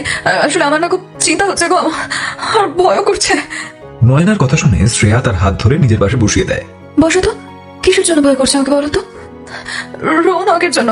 ও ডেঞ্জারাস ছেলে বৌদি, ও যা বলে তা করেও ফেলতে পারে। ও যদি সত্যি টাকা না পেয়ে আমার ছবিগুলো ইন্টারনেটে দিয়ে দেয়, তাহলে কি সমস্যা হবে বলো তো? ও ও আমাকে এখন টাকা নিয়ে দেখা করতে রেখেছিল, কিন্তু দাদার কথা শুনে আমি ওর কাছে যাইনি। এখন আমি ওকে একবার ফোন করেও দেখলাম, কিন্তু ফোনটা ওর বন্ধ বলছে, কল কানেক্টই হলো না। ও আবার এর মধ্যে কিছু করে ফেলেনি তো? শ্রেয়া নয়নার কথা শুনে নিজের দুহাতে নয়নার হাত দুটো ধরে ওকে বোঝাবার চেষ্টা করে। শোনো দিদি, তুমি একদম ঘাবড়িও না। তুমি অকারণেই ওই রৌনককে ভয় পাচ্ছ। ওকে আর ভয় পাওয়ার তো কোনো মানেই হয় না। তুমি সবকিছু তোমার দাদার উপরে ছেড়ে দাও। তোমার দাদা আছেন তো, তুমি ওনাকে ভরসা করে দেখো, উনি তোমার সঙ্গে কোনো অন্যায় হতেই দেবেন না। আর তোমার দাদা যখন দায়িত্ব নিয়েছেন, তখন আমার বিশ্বাস উনি রৌনককেও এমন শিক্ষা দেবেন যাতে ও ভবিষ্যতে তোমার কেন কোনো মেয়েকেই বিরক্ত করার আগে 10 বার ভাববে। সে তো ঠিক আছে বৌদি, কিন্তু তবু আমার প্যানিক হচ্ছে। তুমি প্লিজ একবার দাদাকে একটা কল করো না গো, জাস্ট একবার জিজ্ঞেস করো যে ও কোথায় আছে। শ্রেয়া নয়নার কথা শুনে রুদ্রকে কল করে, কিন্তু রুদ্র তার কলটা রিসিভ করে না। শ্রেয়া তখন নয়নার দিকে তাকায়। রুদ্রবাবু আমার ফোন ধরছেন না, কিন্তু তুমি চিন্তা করো না, উনি যখন ফ্রি হবেন তখন আমার মিসড কল দেখে নিশ্চয়ই আমাকে কল ব্যাক করবেন। হতে পারে হয়তো এখন উনি কোনো ইম্পর্টেন্ট মিটিং এ বিজি আছেন, তাই ফোন ধরতে পারছেন না। তুমি এত চিন্তা করো না দিদি। নয়না শ্রেয়ার কথা শুনে মাথা নাড়ে। এমন সময় হঠাৎ বাইরে কারোর চিৎকারের আওয়াজ শোনা যায়। নয়না আর শ্রেয়া সেই চিৎকার শুনে একে অপরের দিকে তাকায়, আর সঙ্গে সঙ্গে ওরা ঘর থেকে বেরিয়ে নিচের হলে চলে আসে। বাড়ির অন্য সদস্যরাও নিচে হলে জড়ো হয়। হলে তখন শান্তনু দাঁড়িয়েছিল, আর তার সামনে রৌনক মাটিতে পড়েছিল। রৌনকের শরীরে একাধিক জায়গায় ক্ষত দেখা যাচ্ছে, ওর জামা কাপড় ছিন্ন ভিন্ন হয়ে গেছে। রৌনককে ওই অবস্থায় দেখে নয়না অবাক হয়ে শান্তনুর দিকে তাকায়। ঠিক তখন রুদ্র সদর দরজা পেরিয়ে ঘরের ভেতরে আসে। রৌনক রুদ্রকে দেখা মাত্রই টুলতে টুলতে উঠে নয়নার সামনে গিয়ে হাত জোর করে রিকোয়েস্ট করে, নয়না, নয়না প্লিজ আমাকে তোমার এই দুই ভাইয়ের হাত থেকে বাঁচাও, নইলে এরা দুজন আমাকে মেরে ফেলবে। আমি প্রমিস করছি আমি আর জীবনে কখনো তোমাকে হ্যারাস করবো না। আমার খুব বড় ভুল হয়ে গিয়েছিল। আমি ভুলে গিয়েছিলাম তুমি রুদ্রপ্রতাপ ব্যানার্জির বোন, তাই তোমাকে ব্ল্যাকমেইল করাটা আমার ভুল হয়েছে। আমি বড় ভুল করে ফেলেছি, প্লিজ আমাকে বাঁচাও নয়না। নয়নার কাছে কোনো উত্তর না পেয়ে রৌনক পা টানতে টানতে শ্রেয়ার সামনে গিয়ে ওর পাটা জড়িয়ে ধরে মাটিতে বসে পড়ে। বৌদি, বৌদি, বৌদি আপনি আমাকে ক্ষমা করে দিন প্লিজ। আপনার হাজবেন্ডকে বলুন দয়া করে আমাকে ছেড়ে দিতে। আমাকে আর মারলে আমি মরে যাবো বৌদি। দেখুন ওরা দুজন আমার কি অবস্থা করেছে, প্লিজ আমাকে যেতে দিন। আমি আর কখনো আপনাদের জীবনে ফিরে আসবো না, আমাকে একটা চান্স দিন প্লিজ। তোমার সাথে যা হচ্ছে সেটাই একদম ঠিক হচ্ছে না। নয়না রৌনকের কথা শুনে ভীষণ রেগে যায়। তুমি এতদিনে তোমার কাজের উপযুক্ত শাস্তি পাচ্ছ। আমি তোমাকে ভালোবেসেছিলাম, কিন্তু তুমি কখনো আমার ভালোবাসার যোগ্য ছিলে না। তুমি সব সময় আমার থেকে সুযোগ নেওয়ার চেষ্টা করেছো, আমার থেকে সুবিধা নিতে চেয়েছো। আর যখন দেখলে সেই সমস্ত পাওয়ার রাস্তা বন্ধ, তখন তুমি আমাকে ব্ল্যাকমেল করতে শুরু করে দিলে। তোমার তো এর চেয়েও খারাপ শাস্তি পাওয়া দরকার ছিল। আমার ভাই আর দাদা যা যা করেছে একদম ঠিক করছে। তোমার মতো লোকের সমাজে বাঁচার কোনো রাইট নেই, তোমার মরে যাওয়া উচিত। না না না না না, প্লিজ এরকম বলো না, এতটা নিষ্ঠুর হয়েও না নয়না। রৌনক নয়নার কথা শুনে কোনো রকমে দাঁড়িয়ে হাত জোর করে। প্লিজ প্লিজ আমাকে ক্ষমা করে দাও। আমিও তো তোমাকে একদিন ভালোবেসেছিলাম বলো, পরে আমি ভুল করে টাকার লোভে পড়ে গিয়েছিলাম। প্লিজ আমাকে এবারের জন্য ক্ষমা করো, আমাকে আরেকটা চান্স দাও। চুপ করো। নয়না রৌনকের কথা শুনে তার গালে একটা সপাটে চড় মারে, যার ফলে রৌনক আবার মাটিতে পড়ে যায়। আর আগে থেকেই তার শরীর জুড়ে অসংখ্য আঘাতের চিহ্ন ছিল। মার খেতে খেতে সে এখন এমনি খুব উইক হয়ে পড়েছিল, তাই নয়নার একটা চড়ে এসে সোজা মাটিতে ছিটকে পড়ে। রৌনক তার গালে হাত রেখে অবাক চোখে নয়নার দিকে তাকায়। কাল পর্যন্ত যে মেয়েটা অন্ধের মতো তার পিছন পিছন ঘুরে বেড়াতো, আজ সে তার গায়ে হাত তুললো, এটা ভেবে রৌনক অবাক হয়ে যাচ্ছে। নয়না দাঁত কিরমির করে ওঠে। শয়তান, তুই একটা শয়তান। তোর মুখে আর ভালোবাসার শব্দটা মানায় না, তুই ভালোবাসার যোগ্যই না। কিন্তু আমি একসময় তোকে ভালোবেসেছিলাম, তাই তোকে আজ এখান থেকে আমি যেতে দেবো, কিন্তু একটা শর্তে। এই জীবনে যদি আর কোনো দিন তোর মুখ আমাকে দেখতে হয়, তাহলে সেই দিন আমি আমার ভাইদের বলে নিজেই তোকে নরকে পাঠানোর ব্যবস্থা করে দেবো, বুঝেছিস? হ্যাঁ আমি আমি সব বুঝতে পারছি, সব বুঝতে পারছি। রৌনক নয়নের কথা শুনে মাথা নাড়ে। প্রাণ থাকতে আমি আর কখনো তোমার লাইফে আসবো না। আর আর আর সেই ফটো ভিডিওগুলো তোমার ভাই আর দাদা মিলে আমার বাড়িতে গিয়ে ডিলিট করে দিয়ে চলে এসেছে। রুদ্র তখন রৌনকের কলার ধরে তাকে তুলে দাঁড় করায়। এইবার এখান থেকে চলে যা, আর কখনো এই ফ্যামিলির কারো ধারে কাছে তোর মুখ যেন দেখতে না পাই। প্রাণ ভিক্ষা পেয়ে রৌনক আর এক মুহূর্ত দেরি না করে মাথা নেড়ে তৎক্ষণাৎ সেখান থেকে চলে যায়। রৌনক নয়নার জীবন থেকে চলে যাওয়াতে নয়না খুব খুশি হয়েছিল। সে শ্রেয়া আর রুদ্রর কাছে এসে নিজের কান ধরে বলে, সরি দাদা, সরি বৌদি, আমার জন্য তোমাদের অনেক প্রবলেম ফেস করতে হয়েছে। আজকে আমি তোমাদের দুজনের কাছে প্রমিস করছি যে আমি জীবনের কখনো এমন কোনো কাজ করবো না যার জন্য তোমাদের বা আমাদের ফ্যামিলিকে অপদস্থ হতে হয় বা এরকম কোনো প্রবলেম ফেস করতে হয়। I promise. ইস, এই কথাগুলো যদি তুই একটু আগে বুঝতে পারতিস অ্যাটলিস্ট বৌদি যখন তোকে সাবধান করেছিল তখনও যদি তুই বৌদির কথাটা শুনতিস তাহলে বেকার বেকার এত ঝামেলা পোয়াতে হতো না। কিন্তু তোর তো সবসময় নিজের ইচ্ছে মতো না চললে হয় না। যাকে, better late than never. At least এখন যে তুই নিজের ভুলটা বুঝতে পেরেছিস, তোর মোটা মাথাটায় কিছু যে বুদ্ধি এসেছে এই যথেষ্ট। নয়না সান্ত্বনার কথা শুনে ওর দিকে চোখ পাকিয়ে তাকায়, তারপর হেসে ফেলে। সেদিন রাতে সবাই ডিনার টেবিলে উপস্থিত হয়, শুধু রুদ্র ছাড়া। সে তখনও নিজের ঘরেই ছিল। শ্রেয়া সবার প্লেটে খাবার পরিবেশন করছিল। এমন সময় অবন্তিকা দেবী শ্রেয়াকে ডেকে জিজ্ঞাসা করেন, এই শ্রেয়া, রুদ্র কোথায়? ওকে আজ ডিনার করবে না? জানি না মা, ওনার কি হয়েছে। সন্ধ্যা থেকে ঘর বন্ধ করে ভেতরে বসে কি যেন একটা করছেন। আমি কতবার জিজ্ঞেস করলাম, উনি তো দরজাও খুললেন না। ভেতর থেকে বললেন কিছু একটা নাকি ইম্পর্টেন্ট কাজ করছেন, তাই উঠে দরজা খুলতে নাকি পারছেন না। আপনি বললে আমি এখন ওনাকে ডাকতে যেতে পারি। বাড়িতে ফিরেও ছেলেটার কি এমন কাজ থাকতে পারে কে জানে। তুমি বরং যাও, একবার ডেকে নিয়ে এসো। কাজ যতই থাক, সময়ে খাওয়া দাওয়া করাটাও তো ভীষণ দরকারি। অবন্তিকা দেবীর সঙ্গে কথা বলতে বলতেই শ্রেয়া ঘুরে দাঁড়িয়ে সিঁড়ির দিকে তাকায়, আর তখনই দেখতে পায় সিঁড়ি দিয়ে রুদ্র নেমে আসছে। শ্রেয়া রুদ্রকে নেমে আসতে দেখে অবন্তিকা দেবীর দিকে তাকায়। বা, ওই যে আপনার ছেলে চলে এসেছেন। বাড়ির সমস্ত সদস্যরা রুদ্রর দিকে তাকান। রুদ্র সবার সাথে ডিনার টেবিলে বসে পড়ে। ডিনার টেবিলে রুদ্রর বাবা অম্বিকেশ বাবু রুদ্রকে জিজ্ঞেস করে, রুদ্র, তুমি এতক্ষণ ঘর বন্ধ করে কি এমন কাজ করছিলে? শ্রেয়া বলল তুমি নাকি ওকেও ঘরে, তোমার একার ঘর আর নেই, ওটা কিন্তু এখন ওরও ঘর। তাছাড়া সন্ধ্যা থেকে তো তোমার দেখাই পাইনি একবারও। এতক্ষণ ধরে কি এমন কাজ করছিলে শুনি? রুদ্র অম্বিকেশ বাবুর দিকে তাকিয়ে একটু কেশে নিয়ে উত্তর দেয়, খুবই জরুরি কিছু কাজ ছিল বাবা, সেইগুলোই করছিলাম। আসলে হিসেব মেলানোর কাজ ছিল, তাই ঘরে অন্য কেউ চলে এলে গোলমাল হয়ে যেতে পারতো। সেই জন্যই ওকে একটু বাইরে থাকতে বলেছিলাম, আর সেই কারণেই আমি ঘর থেকে বেরোতে পারিনি। তাই নাকি? শ্রেয়া রুদ্রর প্লেটে খাবার পরিবেশন করছিল। তা কি এমন জরুরি কাজ করছিলেন শুনি যে আমাকে পর্যন্ত রুমে ঢুকতে দিচ্ছিলেন না? বললাম তো, খুব ইম্পর্টেন্ট কিছু কাজ বাকি ছিল, কঠিন হিসেব নিকেশের। যাকে ওসব বাদ দাও, এখন খেতে বসে পড়ো। এখন থেকে তুমি আমার পাশে বসে খাবে। নাও, এখন আমাদের সবার সঙ্গে ডিনার করে নাও। এই কথা বলে এসে শ্রেয়ার হাত ধরে তাকে নিজের পাশে বসায়, তারপর তার প্লেটে খাবার দিয়ে নিজের হাতে তাকে খাওয়াতে শুরু করে। শ্রেয়া লজ্জা পেয়ে যায়, আর ওদের এই কাণ্ড দেখে বাড়ির সবাই হেসে ফেলে। সবাই নিজেদের মতো করে ডিনার করতে থাকে।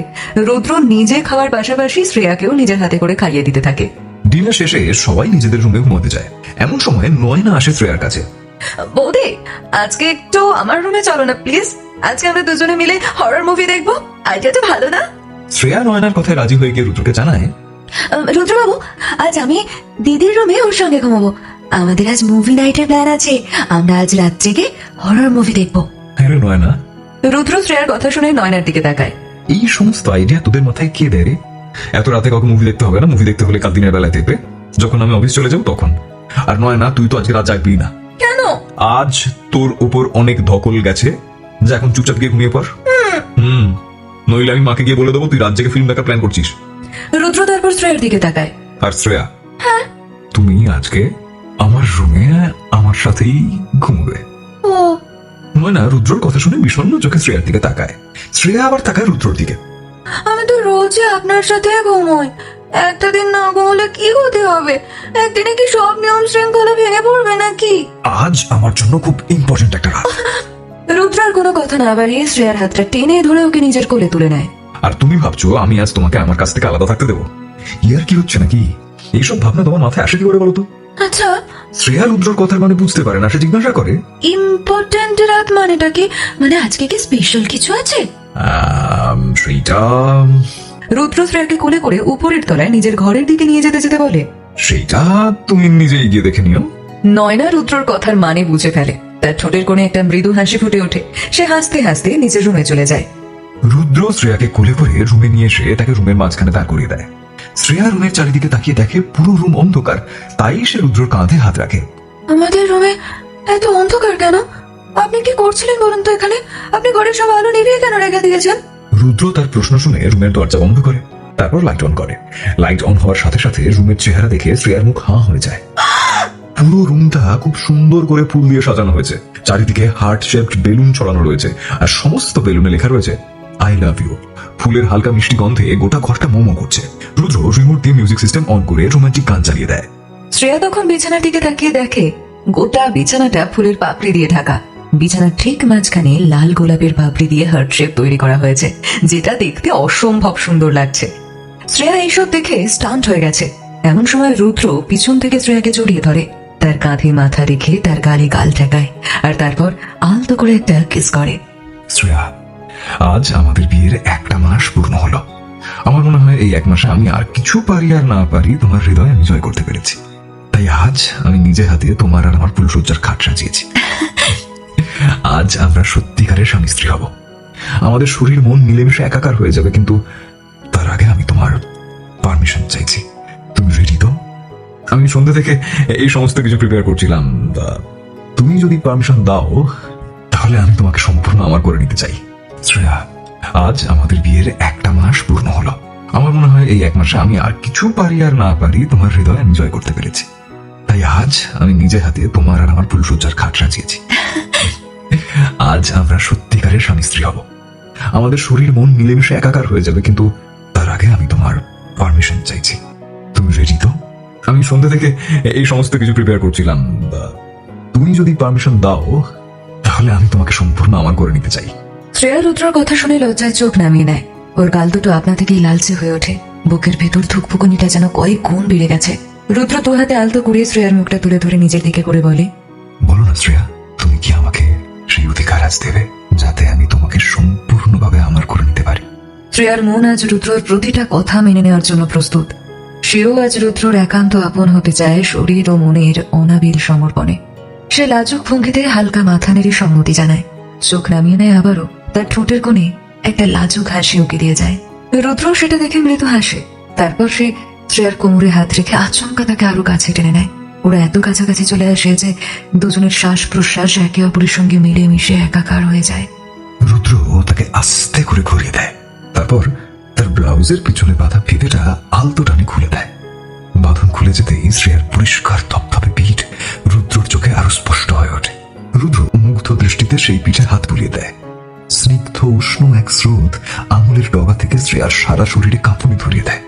শ্রেয়া লজ্জায় শক্ত করে চোখ বন্ধ করে নেয়। তার বুকের ওঠানামা আরো স্পষ্ট হয়ে ওঠে। শ্বাস প্রশ্বাসে ছুটে বেড়ায় উষ্ণতার ঢেউ।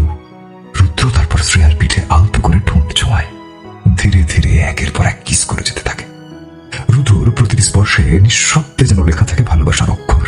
রুদ্রর এই আচমকা অথচ স্নিগ্ধ আদরে শ্রেয়ার মুখ থেকে চাপা একটা শব্দ বেরিয়ে আসে। হৃদস্পন্দন দ্রুত হতে থাকে। তার শিরায় শিরায় আবেগের তরঙ্গ ছড়িয়ে পড়ে। রুদ্রের অবস্থাও প্রায় একই। তার বুকেও ধপ্পুকনির তীব্রতা বেড়ে গেছে। অনিয়ন্ত্রিত আকর্ষণ যেন তাকে টেনে নিয়ে যায় শ্রেয়ার আরো গভীর সান্নিধ্য পাওয়ার দিকে। সে শ্রেয়ার পিঠে বারবার কিস করে চলেছে। প্রতিটি স্পর্শে অনুভবের নতুন রং। শ্রেয়া ততক্ষণে নিবিড় ভাবে চোখ বন্ধ করে ফেলেছে, যেন আলো অন্ধকারের ভেতর শুধুই অনুভূতির ভাষা। হঠাৎই রুদ্র তাকে এক টানে নিজের দিকে ঘুরিয়ে নেয়। শ্রেয়ার চোখ তখনও বন্ধ, আর তার মুখ লজ্জায় রাঙা। গাল দুটো যেন পাকা আপেলের মতো টুকটুকে লাল হয়ে গেছে। রুদ্র শ্রেয়ার এই রূপ দেখে মুচকি হাসে। চোখ ভরে দেখে নেয় শ্রেয়ার লজ্জা রাঙা মুখ। অনুভব করে শ্রেয়ার কাঁপা কাঁপা নিঃশ্বাস, লাজুক স্নিগ্ধতা। তারপর রুদ্রর দৃষ্টি ধীরে ধীরে নেমে আসে শ্রেয়ার গোলাপি ঠোঁটে। অনিশ্চয়তা, প্রত্যাশা আর লজ্জার মিশেলে শ্রেয়ার ঠোঁট কাঁপছে। রুদ্র সেটা দেখে ধীরে ধীরে নিজের ঠোঁট শ্রেয়ার ঠোঁটের খুব কাছে নিয়ে আসে। এতটাই কাছে যে শ্রেয়ার উষ্ণ নিঃশ্বাস রুদ্রর চোখ মুখ ছুঁয়ে যায়। এখন নিজেকে সামলে রাখা রুদ্রর পক্ষে ক্রমেই কঠিন হয়ে উঠছিল। অপেক্ষার প্রতিটি মুহূর্তকে অস্থির করে তুলছিল আকুলতা। শেষমেশ সে নিজের ঠোঁট আলতোভাবে শ্রেয়ার ঠোঁটে রাখে। প্রথম স্পর্শেই শিউরে ওঠে শ্রেয়ার সারা শরীর। তার আঙুলের মুঠোর মধ্যে শক্ত করে চেপে ধরে রুদ্র শার্ট। রুদ্র শ্রেয়াকে চুমুতে চুমুতে ভরিয়ে দিতে থাকে। প্রথমে খুব কোমল এবং অতি বিলাপ স্পর্শে। তারপর ধীরে ধীরে সেই চুম্বন গভীরতর, দীর্ঘতর এবং আরো নিবিড় হয়ে ওঠে, যেন নিঃশ্বাসের ভিতরে মিশে যায় নিঃশ্বাস। শ্রেয়ার আঙুলগুলো রুদ্রের চুলের ভেতর খেলা করতে থাকে। কোমল আঙুলে লেগে থাকে আদরের টান, ভরসার স্পর্শ আর সমর্পণের স্নেহ। প্রায় 10 মিনিট ধরে চলতে থাকে সেই দীর্ঘ চুম্বন পর্ব। সময় যেন থমকে যায়। তারপর রুদ্র ধীরে ধীরে শ্রেয়ার ঠোঁট থেকে মুখ সরিয়ে নেয়। শ্রেয়া তখনও দীর্ঘ নিঃশ্বাস নিচ্ছে। বুকের ভিতর যেন ঢেউয়ের পর ঢেউ। রুদ্র এরপর শ্রেয়ার গলায় ঠোঁট ছোঁয়ায়। ওর গলার নরম ত্বকে আস্তে আস্তে কিস করতে শুরু করে। প্রতিটি স্পর্শে শিহরণে ভরে ওঠে চারদিক। ওদিকে শ্রেয়া অবিশ্বাস্য শান্তি, নিশ্চয়তা, নিশ্চিন্ততা আর নিবিড় ভালোবাসার আলিঙ্গনে নিজেকে সম্পূর্ণভাবে রুদ্রর হাতে সঁপে দিয়েছে। কপাল থেকে চোখ, চোখ থেকে গাল আর গাল থেকে থুতনি, সর্বত্র আলতো করে কিস করতে থাকে। প্রতিটি স্পর্শে মাখা থাকে স্নেহের উষ্ণতা। শ্রেয়ার চোখ তখনও বন্ধ। সে অজানা এক অনুভূতির নদীতে ভাসছে। রুদ্র নজর আবারও এসে থামে শ্রেয়ার ঠোঁটে। তার গলা শুকিয়ে আসে। তৃষ্ণা বাড়তে থাকে, যেন আকাঙ্ক্ষার নিঃশব্দ টান। সে আবারও শ্রেয়ার ঠোঁটে ঠোঁট রাখে। আরো একবার শুরু হয় সেই দীর্ঘ চুম্বন পর্ব। এবার শ্রেয়াও সমান্তালে রুদ্রকে চুমু দিতে থাকে। কিছুক্ষণ পর রুদ্র শ্রেয়াকে আস্তে করে নিজের কোলে তুলে নিয়ে বিছানায় নিয়ে যায় এবং খুব যত্ন করে তাকে শুইয়ে দেয়। শ্রেয়া তখন লাজুক চোখে রুদ্রর দিকে তাকায়। ওর দৃষ্টিতে প্রশ্রয়, বিশ্বাস আর এক চিলতে মিষ্টি হাসি। রুদ্র তার দিকে তাকিয়ে নিজের শার্টের বোতাম খুলতে শুরু করে। শ্রেয়ার মুখ লজ্জায় আরো লাল হয়ে ওঠে, কিন্তু ঠোঁটের কোণে হাসি ওর অন্তরের সম্মতির সাক্ষ্য দেয়। রুদ্র আর শ্রেয়া দুজনেরই হৃদস্পন্দন তখন খুব দ্রুত গতিতে চলাফেরা করছে। রুদ্র নিজের শার্ট খুলে ফেলে দেয় এবং শ্রেয়ার উপরের দিকে এগিয়ে এসে তার গলা বেয়ে নামতে নামতে পেট পর্যন্ত আলতোভাবে কিস করতে থাকে। শ্রেয়া দাঁত দিয়ে নিজের ঠোঁট চেপে ধরে। রুদ্র শ্রেয়ার পেটে কিস করতে করতে আবারও উপরে ওঠে আর তারপর গলায় আলতো করে কিস করতে থাকে। এদিকে শ্রেয়ার আঙুলগুলো রুদ্রর পিঠ আর চুলের ভেতর দিয়ে বারবার বুলিয়ে যায়। শ্রেয়ার শীতকালের শব্দ রুদ্রকে আরো অস্থির করে তোলে। তারপর রুদ্র খুব সাবধানে শ্রেয়ার শরীর থেকে তার পোশাক খুলে নেয়। অতিরিক্ত কোনো তাড়াহুড়ো এই মুহূর্তে রুদ্রর মধ্যে নেই। আর রুদ্রর এই আচরণে শ্রেয়া খুব লজ্জা পায়। সে লজ্জায় চোখ বন্ধ করে ফেলে শক্ত করে। ওর মুখটা যেন গোলাপের পাপড়ির মতো রাঙা হয়ে ওঠে। রুদ্র সেটা দেখে আবারও হেসে ফেলে। কিছুক্ষণ পরে জানলা দিয়ে ঢুকে আসা ঠান্ডা হাওয়া রুদ্র আর শ্রেয়ার শরীর ছুঁয়ে যায়। উষ্ণতার ভিতর দিয়ে বয়ে যাওয়া সেই শীতলতা দুজনের অনুভূতিকে আরো নিবিড় করে তোলে। রুদ্রর শক্ত দৃঢ় দেহ শ্রেয়ার নরম শরীরের উপর খানিকটা ভারী হয়ে থাকে। তবু শ্রেয়ার বিন্দু মাত্র অসুবিধা হয় না, বরং এই নিবিড়তাই তাকে আরো গভীর ভালোবাসার অনুভবে ডুবিয়ে দেয়। আজ সে সম্পূর্ণভাবে রুদ্রর ভালোবাসায় ডুবে যাচ্ছে। আজ সত্যিকারের অর্থে তারা পুরোপুরি এক হয়ে উঠছে। শরীর, মন, নিঃশ্বাস, স্বপ্ন সবটাই যেন মিলেমিশে এক সুরে বেজে উঠেছে। বেশ কিছু সময় পার হয়ে যায় আদরের আতিশয্যে। তারপর রুদ্র শ্রেয়ার দিকে তাকায়। চোখে গভীর কোমলতা, ক্লান্তি আর তৃপ্তি মেশানো আলো। শ্রেয়ার চোখের কোণে জমে আছে বিন্দু বিন্দু জলকণা। রুদ্র সেটা দেখে হাসে, কারণ তার নিজের চোখেও জল। আবেশে, ভালোবাসায়, পূর্ণতার অনুভবে ওদের দুজনেরই ভালোবাসা ছিল সীমাহীন। আর আজ তারা সম্পূর্ণভাবে একাত্ম হয়েছে মিলনের প্রশস্ত আলোকিত পথে। দুজনের চোখে বলে দিচ্ছে তাদের ভালোবাসার গভীরতার কথা। একটিও শব্দ ছাড়া যেন শপথ উচ্চারিত হয়। রুদ্র আলতো করে শ্রেয়ার চোখের পাতায় কিস করে। সোহাগে ভরা আশ্বাস, নীরব প্রতিজ্ঞার এ যেন এক অলিখিত প্রতিশ্রুতি। শ্রেয়া রুদ্রর চোখের দিকে তাকিয়ে খুব আস্তে করে বলে, আই লাভ ইউ। রুদ্র একটা স্বস্তির শ্বাস ফেলে। I love you too. তারপর তারা একে অপরের বাহু বন্ধনে আবদ্ধ হয়ে বাড়ি দেয় স্বপ্নের দেশে। জানলার বাইরে থেকে চাঁদের আলো এসে পড়ে ঘরের ভেতর। রুদ্র মনে মনে শপথ নেয় শ্রেয়াকে সারা জীবন ভালোবাসবে। শ্রেয়াও নিঃশব্দে সেই শপথে সায় দেয়। বন্ধুরা, গল্প কেমন লাগছে? ভালো লাগলে ঝটপট একটি লাইক দিন এবং প্রিয়জনদের সাথে শেয়ার করুন। আর অডিও স্টোরি বাড়িতে আপনি নতুন হলে অবশ্যই সাবস্ক্রাইব করে রাখুন এমন আরও গল্প শোনার জন্য। চলুন পরের টুকু শোনা যাক। সকালের আলো চোখে এসে পড়ায় শ্রেয়ার ঘুম ভেঙে যায়। সে ঘুম থেকে উঠে পাশে শুয়ে থাকা রুদ্রর দিকে তাকায়। রুদ্রকে ঘুমের মধ্যে ভীষণ মিষ্টি আর নিষ্পাপ লাগছিল। রুদ্রকে দেখেই শ্রেয়ার ঠোঁটে মৃদু হাসি ফুটে ওঠে। সে ঝুঁকে রুদ্রর কপালে আলতো করে একটা চুমু খায়। তখনই তার চোখ পড়ে রুদ্রর ঠোঁটে। মুহূর্তেই তার মনে পড়ে যায় আগের রাতে রুদ্রর সাথে কাটানো মুহূর্তগুলো। সেই স্মৃতিগুলো মনে পড়তেই তার মুখে লজ্জার আভা ছড়িয়ে পড়ে। শ্রেয়া লজ্জায় লাল হয়ে যায় আর মৃদু হেসে মাথা নিচু করে নেয়। গতকাল রাতের স্মৃতিগুলোর কথা ভেবে সোহাগে গরবে গরবিনীর মতো লজ্জায় রাঙা হয়ে ওঠে শ্রেয়া। তারপর ওর চোখ পড়ে যায় ঘড়ির দিকে। দেরি হয়ে যাচ্ছে। সেই দেখে শ্রেয়া তাড়াতাড়ি উঠে দাঁড়ায়, কিন্তু লজ্জা রাঙা হাসিটা তখনও তার ঠোঁটের কোণা আলো করে রাখে। শ্রেয়া হাসি মুখে বাথরুমের দিকে চলে যায় স্নান করতে। কিছুক্ষণ পর শ্রেয়া স্নান সেরে পুরোপুরি তৈরি হয়ে বাইরে আসে। আয়নার সামনে দাঁড়িয়ে নিজের লম্বা খোলা চুল আঁচড়াতে থাকে। চুল আঁচড়াতে আঁচড়াতে আয়নার মধ্যে দিয়ে শ্রেয়ার দৃষ্টি পড়ে রুদ্রের ওপরে। রুদ্র তখন ঘুম ভেঙে বিছানায় শুয়ে শুয়ে এক দৃষ্টিতে শ্রেয়াকেই দেখছিল। শ্রেয়ার চুল তখনও ভেজে, ফোঁটা ফোঁটা জল পড়ছে চুল থেকে, আর সেই জল ওর গলা থেকে পিঠ ভিজিয়ে তুলছে। রুদ্র তখন এক দৃষ্টিতে ওর সেই ভেজা পিঠের দিকেই তাকিয়ে রয়েছে। শ্রেয়া লজ্জা পায়। তারপর আচমকাই ও পেছন ফিরে রুদ্র দিকে তাকায়। শ্রেয়া তাকাতেই রুদ্র তাড়াহুড়ো করে চোখ বুজিয়ে ফেলে। রুদ্রকেও এভাবে লজ্জা পেতে দেখে শ্রেয়ার ঠোঁটের কোণে হাসি খেলে যায়। সে আবারও নিজের চুল আঁচড়াতে শুরু করে। কিছুক্ষণ পর চুল টুল আঁচড়ে সিঁদুর পরে রেডি হয়ে শ্রেয়া ঘর থেকে বেরিয়ে যায়। ও বেরিয়ে যেতেই রুদ্র চোখ খুলে একটা লম্বা আলসে হাই তুলে সে উঠে বসে পড়ে। প্রায় আধ ঘন্টা পরে শ্রেয়া আবার ঘরে আসে। সে বিছানায় তাকিয়ে দেখে রুদ্র সেখানে নেই। তখনই বাথরুম থেকে জলের শব্দ ভেসে আসে। শ্রেয়া বুঝে যায় রুদ্র নিশ্চয়ই স্নান করছে। সে আলমারি খুলে রুদ্রর অফিসে পরার জামা কাপড় বের করতে থাকে। তার মধ্যেই রুদ্র স্নান ছেড়ে বেরিয়ে আসে। ওয়াশরুম থেকে বেরিয়েই রুদ্রর চোখ পড়ে শ্রেয়ার উপর। শ্রেয়া তখন আলমারির সামনে দাঁড়িয়েছিল। রুদ্রর গায়ে তখন পোশাক বলতে কোমরে জড়ানো একটা টাওয়েল। হঠাৎ করে সে শ্রেয়ার পিছনে এসে আচমকা ওকে পিছন থেকে বুকে জড়িয়ে ধরে। রুদ্র তার কাঁধে ঠোঁট রেখে চুমু খেতে শুরু করে। রুদ্রর স্পর্শে শ্রেয়া চোখ বুঝে হালকা কেঁপে ওঠে। সে মৃদুস্বরে বলে ওঠে, প্লিজ প্লিজ এখন নয়, এখন কিন্তু অনেক কাজ আছে, এখন আমাকে ছাড়ুন প্লিজ। মা, রুদ্র তার কানে আলতো করে কিস করে। এখন তোমাকে ছেড়ে যেতে মন চাইছে না, আমার এখনো আবার কালকের মতো রোম্যান্স করতে ইচ্ছে করছে। এই কথা বলে রুদ্র শ্রেয়াকে নিজের দিকে ঘুরিয়ে নেয় আর ওর গলায় ঠোঁট রেখে কিস করতে থাকে। শ্রেয়া দ্রুত তার কাঁধে হাত রেখে দূরে ঠেলতে যায়, কিন্তু রুদ্র তার কোমরটা জড়িয়ে তাকে আরো কাছে টেনে নেয়। শ্রেয়ার চোখ তখনও রুদ্রর আকর্ষণীয় শরীরের দিকে চলে যাচ্ছে। রুদ্রর ভেজা চুল আর শরীর থেকে আসা হালকা সুগন্ধ শ্রেয়াকেও ভেতরে ভেতরে অস্থির করে তুলছিল। শ্রেয়ার নিঃশ্বাস ক্রমশ ঘন হয়ে আসে, ওর বুকের মধ্যে বাজতে থাকা তালবাদ্যর লয় বেড়ে যায়। সে হাত বাড়িয়ে রুদ্রর বুক ছুঁয়ে দেখতে থাকে। রুদ্র ওকে দেখে হাসে। শ্রেয়া রুদ্রর বুকে চুমু খেতে থাকে। রুদ্র চোখ বন্ধ করে সেই অনুভূতিতে ডুবে যায়। কিছুক্ষণ পর শ্রেয়া মাথা তুলে তার চোখে চোখ রাখে। রুদ্র তার মুখটা হাতের মধ্যে নিয়ে নরম স্বরে বলে, কি হলো, থেমে গেলে কেন? আমি পুরোপুরি তোমার, তুমি যখন খুশি আমাকে কিস করতে পারো, আমি তোমাকে কখনো আটকাবো না। শ্রেয়া তার কথা শুনে মৃদু হাসে আর রুদ্রর মুখটা নিজের দিকে টেনে এনে ওর মুখে চোখে চুমু খেতে শুরু করে। রুদ্র ঠোঁটে হালকা হাসি ফুটে ওঠে। কিছুক্ষণ এভাবে আদরে আদরে ভরিয়ে তোলার পরে অবশেষে শ্রেয়া হালকা সরে যায়। আর নয়, এবার আপনি রেডি হয়ে নিন, না হলে কিন্তু আপনার অফিস যেতে দেরি হয়ে যাবে। আমাকে তুমি রেডি করে দাও না। হ্যাঁ, হ্যাঁ আমি রেডি করবো। হ্যাঁ, তোমার নিজে হাতে। কেন? কেন তুমি রেডি করতে পারবে না আমাকে? আজ তুমি আমাকে রেডি না করে দিলে আমি অফিসে যাবোই না। শ্রেয়া বিরক্ত চোখে তাকালে রুদ্র হাসতে থাকে। শ্রেয়া শার্ট বের করে রুদ্রকে নিজের হাতে পরিয়ে দেয়।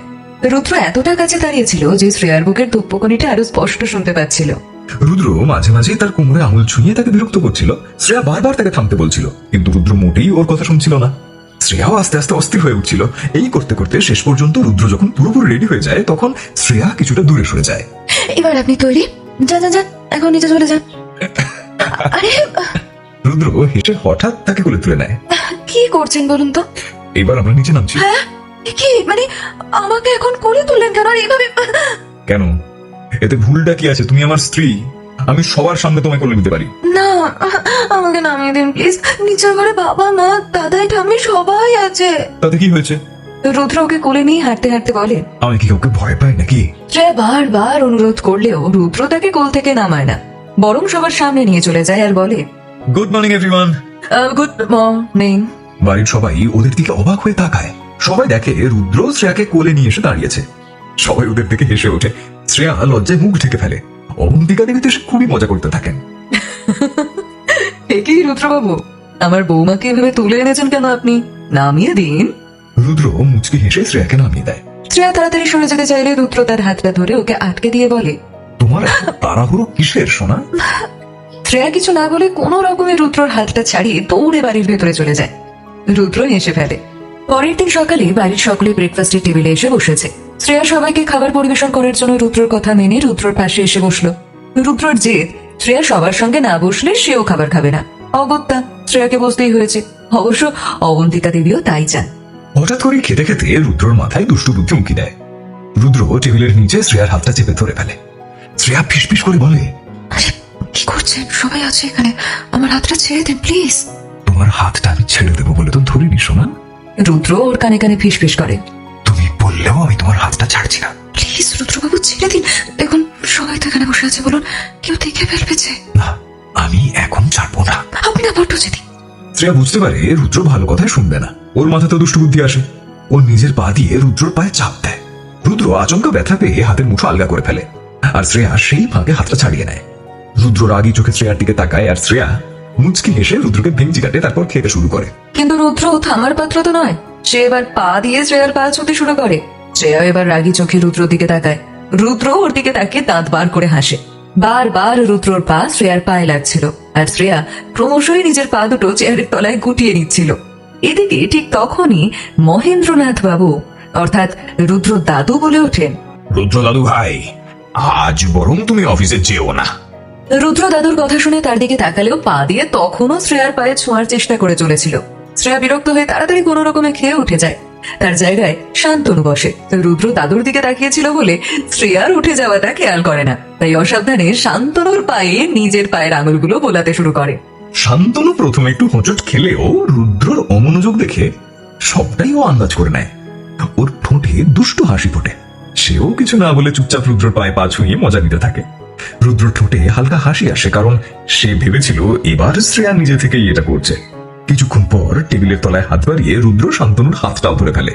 তারপর হাসি মুখে শ্রেয়া ভেবে শান্তনুর দিকে তাকায়, আর তখনই দেখে ওর পাশে শ্রেয়া নয় শান্তনু বসে আছে। আর তাই দেখে ও আচমকা চিৎকার করে ওঠে। রুদ্রর চিৎকারে সবাই ওর দিকে তাকায়। শান্তনু দুষ্টুমির হাসি আসতে থাকে। অবন্তিকা দেবী শান্ত গলায় জিজ্ঞাসা করেন, কি হলো রুদ্র, হঠাৎ চেঁচিয়ে উঠলে কেন?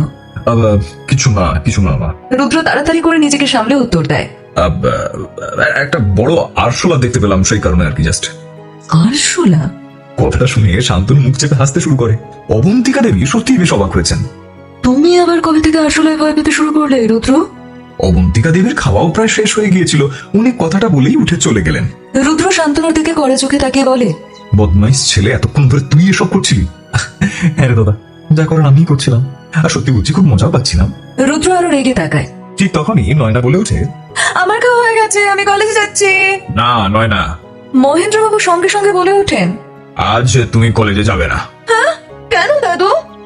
আজ তোমাকে দেখতে ছেলে পক্ষ আসছে। আমার ছেলে পক্ষ আসবে? তার মানেটা কি দাদু?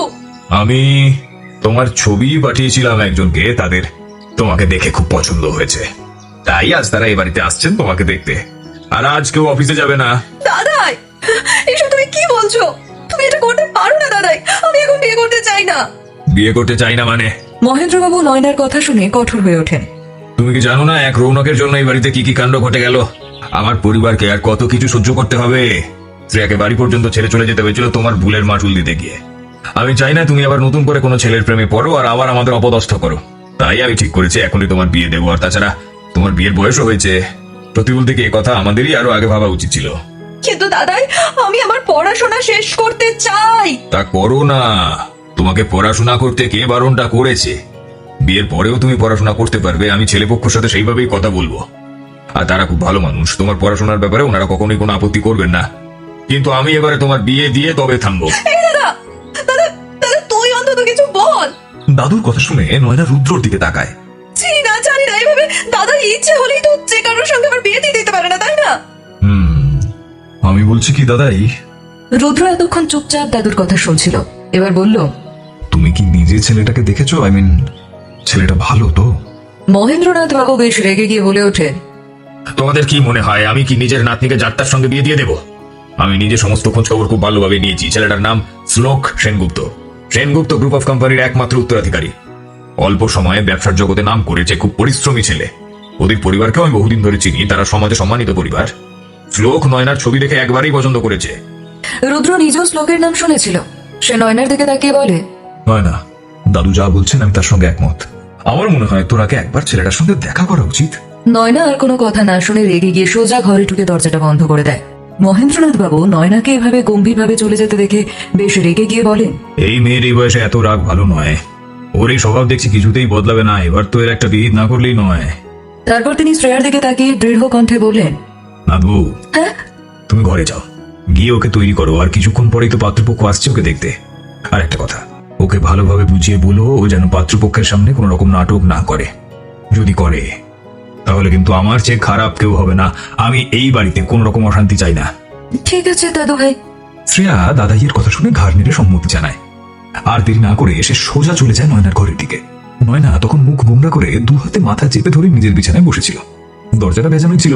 শ্রেয়া নয়নার পাশে বসে আলতো করে নয়নার কাঁধে হাত রাখে। নয়না তখন তার দিকে তাকিয়ে ক্ষুব্ধ কণ্ঠে বলে ওঠে, বৌদি, তুমি যদি দাদাইয়ের কথা শুনে আমাকে বোঝানোর জন্য এসে থাকো তাহলে আগেই বলে দিচ্ছি, এসব করে কিন্তু কোনো লাভ হবে না। আমি কিছুতেই এই বিয়ে করব না। আমি এখন বিয়ের জন্য প্রস্তুত নই। আর তাছাড়া কালকেই তো সবে রৌনকের আসল চেহারা আর সতীটা আমার চোখের সামনে এলো। আর আজই দাদাই আমার জন্য নতুন পাত্র খুঁজে নিয়ে চলে এলো। আমাকে একটু প্রস্তুত হওয়ার সময় দেওয়া কি যেত না? আমার এখন মন ভালো নেই। আমি কাউকে এখন বিয়ে করতে চাই না। সব পুরুষ এক রকমের হয় বৌদি। সবাই শুধু মেয়েদের বোকা বানাতে পারে, আর কিচ্ছু না। শ্রেয়া শান্তভাবে তার কথাটা শুনে নরম সুরে তাকে বোঝানোর চেষ্টা করে। দেখো নয়নাদি, রৌনক যা করেছে সেটা অন্যায়, কিন্তু তার মানে এই নয় যে পৃথিবীর সব পুরুষই সমান। আর তুমি যে বলছো সব ছেলেই একই রকমের হয়, এটা কিসের ভিত্তিতে তুমি বলছো? একটা ছেলে তোমার সঙ্গে অন্যায় করেছে বলে? এটাও তো ঠিক নয়। এটা তোমার একেবারেই ভুল ধারণা। কিন্তু তোমার নিজের দাদাভাইকেই দেখো না, সে কি রৌনকের মতো? একদমই নয়। তাহলে তুমি কিভাবে এত জোর দিয়ে বলতে পারো যে সব ছেলেই এক রকমের হয়? আর যে ছেলেটা আজ তোমাকে দেখতে আসছে সে যে খারাপ হবেই তেমন তো কোনো কথাই নেই। অন্তত একবার ওনার সঙ্গে দেখা তো করে নিতেই পারো তুমি। রুদ্রবাবু নিজেই তো বলেছেন যে ছেলেটা ভালো। আর তোমার নিজের দাদাই কি কখনো দেখে শুনে তোমাকে একটা খারাপ ছেলের সঙ্গে বিয়ে দেবেন? এটা কখনো কি সম্ভব? হ্যাঁ, তাই আমি বলি কি, তুমি বরং একবার ছেলেটার সঙ্গে দেখা করে সামনাসামনি কথা বলো। যদি তোমার ভালো লাগে, যদি তোমার মন বলে সব ঠিক আছে, তবেই না হয় সম্পর্ক এগোবে, না হলে এগোবে না। কিন্তু না দেখে না জেনে সরাসরি খারাপ বলে দেওয়াটা তো ঠিক হবে না, তাই না? নয়না কিছুক্ষণ চুপ থেকে একটু ভেবে উত্তর দেয়, ঠিক আছে বৌদি, তুমি যখন বলছো তখন আমি তাদের পছন্দ করা ছেলেটার সঙ্গে দেখা করব, তবে শর্ত একটাই, যদি আমার সামান্য তোমার সন্দেহ হয় বা যদি আমার একেবারেই পছন্দ না হয়, আমি সঙ্গে সঙ্গেই না বলে দেবো। আমি স্পষ্ট জানিয়ে দেবো যে আমি বিয়ে করবো না। ঠিক আছে, কোনো অসুবিধা নেই। আমি তখন না হয় সবাইকে ব্যাপারটা বুঝিয়ে বলবো। এই এখন তুমি ওঠো তো, ওঠো ওঠো, ওরা কিন্তু এসে বলবেন, ঝটপট রেডি হয়ে নাও তো। এই কথা বলে শ্রেয়া নিজেই নয়নার আলমারি খুলে কিছু পোশাক বের করে দেখতে শুরু করে। কিন্তু শ্রেয়া দেখে নয়নার আলমারিতে যা ড্রেস আছে সবই শর্ট ড্রেস। শ্রেয়া ওগুলো দেখে অবাক হয়ে যায়। দিদি, তোমার কাছে একটাও শাড়ি বা সালোয়ার কামিজ নেই? না তো, আমি তো শাড়ি বা স্যুট কখনো পরি না। তুমি তো দেখেছো আমায়, আমি ওয়েস্টার্ন পোশাকে বেশি কমফোর্টেবল। ঠিক আছে, তুমি এখানে অপেক্ষা করো, আমি আমার ঘর থেকে তোমার জন্য একটা সুন্দর দেখতে শাড়ি নিয়ে আসছি, তুমি আজ সেটাই পরবে। নয়না মুখ মাখিয়ে একটু বিরক্তি প্রকাশ করে। কিন্তু শাড়ি, আরে বাবা, শাড়ি পরার আবার কি দরকার আছে? দরকার আছে, একটু তো দরকার আছে। তোমাকে পাত্রপক্ষ আজ প্রথমবার দেখতে আসছে বলে কথা। এমন দিনে তোমাকে সাধারণ পোশাকে দেখলে ওদের তোমার উপর ফুল একটা ইমপ্রেশন তৈরি হবে। তুমি আজ একটা শাড়ি পরেই দেখো না, তোমাকে খুব সুন্দর দেখাবে। তুমি একটু অপেক্ষা করো, আমি এক্ষুনি নিয়ে আসছি। কথাটা বলে শ্রেয়া দ্রুত নিজের ঘরের দিকে চলে যায়। ঘরে ঢুকে এসে আলমারিতে নয়নার জন্য শাড়ি খুঁজতে লাগে। রুদ্র তখন বিছানায় বসে মোবাইলে কারোর সঙ্গে কথা বলছিল। সে ফোনে বলছিল, আমার ওর ব্যাপারে পুরো ডিটেলসটা চাই, আর সেটাও আগামী আধ ঘন্টার মধ্যে যেন আমার হাতে চলে আসে। রাখছি। এই বলে ফোনটা রেখে দেয় রুদ্র। শ্রেয়া তখন একটা শাড়ি বের করছিল। শাড়িটা বের করার পর সে রুদ্রর দিকে তাকিয়ে প্রশ্ন করে, আচ্ছা, আপনি কার ডিটেল খুঁজছেন? দাদা এই যে ছেলেটার কথা বললো তার। খুব শান্ত স্বরে উত্তর দেয় রুদ্র। শ্লোক সেনগুপ্তর ব্যাপারে একটু খোঁজ খবর নিচ্ছিলাম। সে কি? শ্রেয়া অবাক হয়ে যায়। এই তো একটু আগে বাইরে দাদাইয়ের সামনে তো আপনি নিজেই বলছিলেন যে শ্লোক সেনগুপ্ত সম্পর্কে আপনি ভালো করেই জানেন। আপনি তো এও বললেন যে উনি খুব ভালো ছেলে। আমি শুধু জানি যে ছেলেটা খুব ভালো বিজনেসম্যান, খুব কম বয়সে ব্যবসায় উন্নতি করেছে। আমি ওকে কোনোদিন নিজের চোখে দেখিনি বা আমার সাথে আলাপও হয়নি, তবে এখনো পর্যন্ত ওর সম্পর্কে যা শুনেছি সব ভালো কথা শুনেছি। কিন্তু সেইটুকু ভরসায় তো সব ছেড়ে দেওয়া যায় না। আমার নিজের বোনের সঙ্গে ওই ছেলেটার সম্বন্ধ হতে চলেছে। আমাকে তো ছেলেটার ব্যাপারে আরো ডিটেলে জানতে হবে, এটা আমার দায়িত্বের মধ্যে পড়ে। শ্রেয়া আলগাভাবে এসে খুনসুটি করে। আমার দাদাও যদি বিয়ের আগে আপনার ব্যাপারে সব ডিটেলসে জেনে আসতো তাহলে কি ভালোই না হতো। রুদ্র চোখ কুঁচকে শ্রেয়ার দিকে তাকিয়ে প্রশ্ন করে, তার মানে তুমি কি বলতে চাইছো? আমি খারাপ নাকি তোমার সঙ্গে আমি কোনো রকম খারাপ ব্যবহার করেছি? উত্তর দাও। না তেমন নয়, তবে জিজ্ঞেস করছেন যখন আমি কিন্তু সত্যিটাই বলবো। আসলে আপনি হলেন এক নম্বরের খিটখিটে লোক। সব সময় আপনি নিজের স্ত্রীকে উত্তক্ত করেন আর বিরক্ত করেন। আজ সকালে ব্রেকফাস্ট টেবিলে যখন সবাই বসেছিল তখনও আপনি আমাকে কিভাবে বিরক্ত করছিলেন মনে আছে? আমি বারবার মানা করছিলাম কিন্তু তবুও আপনি হাতটা ছাড়লেনই না। বারবার আমার হাত ধরে রাখছিলেন, তারপর আবার পায়ে পা লাগিয়ে সুরসুরে দিচ্ছিলেন। সবাই তো ঘরে বসে খাচ্ছিল, তখন আপনার কি একটু লজ্জা করছিল না? আচ্ছা। রুদ্র এই কথাটা শুনে উঠে দাঁড়ালো এবং শ্রেয়ার দিকে এগোতে এগোতে বলল, তার মানে আমার বউ এখন আমার বিরুদ্ধে অভিযোগ করছে। তাহলে এসো, এখনই সমস্ত অভিযোগের মীমাংসা করে দিচ্ছি। শ্রেয়া রুদ্র উদ্দেশ্য আন্দাজ করে ভয় পেয়ে যায়। সে তাড়াহুড়ো করে বলে, যেখানে দাঁড়িয়ে আছেন সেখানেই দাঁড়িয়ে থাকুন, ওখানেই। আমি কিন্তু এখনই নয়নাদের ঘরে যাচ্ছি, ওকে রেডি করে দেওয়া হবে, হাতে কিন্তু একদম সময় নেই। আরে তুমি তো যেতেই পারো, এত তাড়াহুড়োর কি আছে তার মধ্যে? যাওয়ার আগে একবার আমার কাছে এসো, তারপর যাও। কথাটা বলে রুদ্র হাত বাড়াতেই শ্রেয়া দৌড়ে ঘর থেকে বেরিয়ে যায়। রুদ্রকে ওইভাবে পালাতে দেখে জোরে হেসে ফেলে। শ্রেয়া দরজায় দাঁড়িয়ে পিছন ফিরে জিভ দেখিয়ে ভেঙচি কাটে। খিটখিটে লোক কোথাকার। রুদ্র আবার ওর পিছনে তাড়া করে, কিন্তু এবারে আর শ্রেয়া কোনো রিস্ক না নিয়ে দ্রুত ওখান থেকে পালিয়ে যায়। বন্ধুরা, গল্প কেমন লাগছে? ভালো লাগলে ঝটপট একটি লাইক দিন এবং প্রিয়জনদের সাথে শেয়ার করুন। আর অডিও স্টোরি বাড়িতে আপনি নতুন হলে অবশ্যই সাবস্ক্রাইব করে রাখুন এমন আরও গল্প শোনার জন্য। চলুন পরেরটুকু শোনা যাক। রুদ্র হাত থেকে পালিয়ে শ্রেয়া এক ছুটে নয়নার ঘরে এসে থামে। তারপর শ্রেয়া নিজেই নয়নাকে যত্ন করে শাড়িটা পরিয়ে দেয়, সুন্দর করে আঁচলে পিঠ করে কুচি সেট করে দেয়। নয়না সত্যি বলতে কি একটু রেগেই ছিল, ও রাজি হয়েছে বটে, কিন্তু এখন মুখটা কোমরা করে রেখেছে। শ্রেয়া ওর মুখ দেখে ধীরে ধীরে ওকে বোঝানোর চেষ্টা করে। এই দিদি, তুমি এখন এরকম মুখটা গোমরা করে কেন আছো বলো তো? একটু হাসো না, মোটে তো কয়েক ঘন্টার ব্যাপার। তুমি শুধু একবার ছেলেটার সঙ্গে দেখা করে ওর সঙ্গে কথাই বলো না, তারপর ভালো না লাগলে তো আমি আছি, আর আমি না হয় তখন সবাইকে বুঝিয়ে বলবো। নয়না শ্রেয়ার কথার কোনো উত্তর দেয় না, সে তখনও মুখ ভার করে রাখে। কিছুক্ষণের মধ্যেই শ্রেয়া নয়নাকে সাজিয়ে গুছিয়ে পুরোপুরি তৈরি করে দেয়। নয়নাকে শাড়ি পরে সত্যি খুব সুন্দর লাগছিল। শ্রেয়া তারপর ওর চোখে মুখে হালকা মেকআপ করে চোখে কাজল পরিয়ে দিয়ে কানের পিছনে ছোট্ট করে কালো টিকা লাগাতে লাগাতে বলে, তোমাকে আজ সত্যি অপূর্ব সুন্দর লাগছে দিদি, আর একবার নিজেকে দেখো। নয়না শ্রেয়ার কথা শুনে মুখটা একটু তুলে আয়নার দিকে তাকায়। সে দেখে সত্যি তাকে খুব সুন্দর লাগছে, কিন্তু নয়নার কাছে এখন এসবের কিছুরই গুরুত্ব নেই। কিছুক্ষণের মধ্যে পাত্রপক্ষ এসে ব্যানার্জি ম্যানশনে প্রবেশ করে। একজন কর্মচারী সমস্ত অতিথিকে ভেতরের হল ঘরে নিয়ে আসে। সঙ্গে সঙ্গে মহেন্দ্রনাথ বাবু বেরিয়ে এসে হাসি মুখে অতিথিদের বসতে অনুরোধ করেন।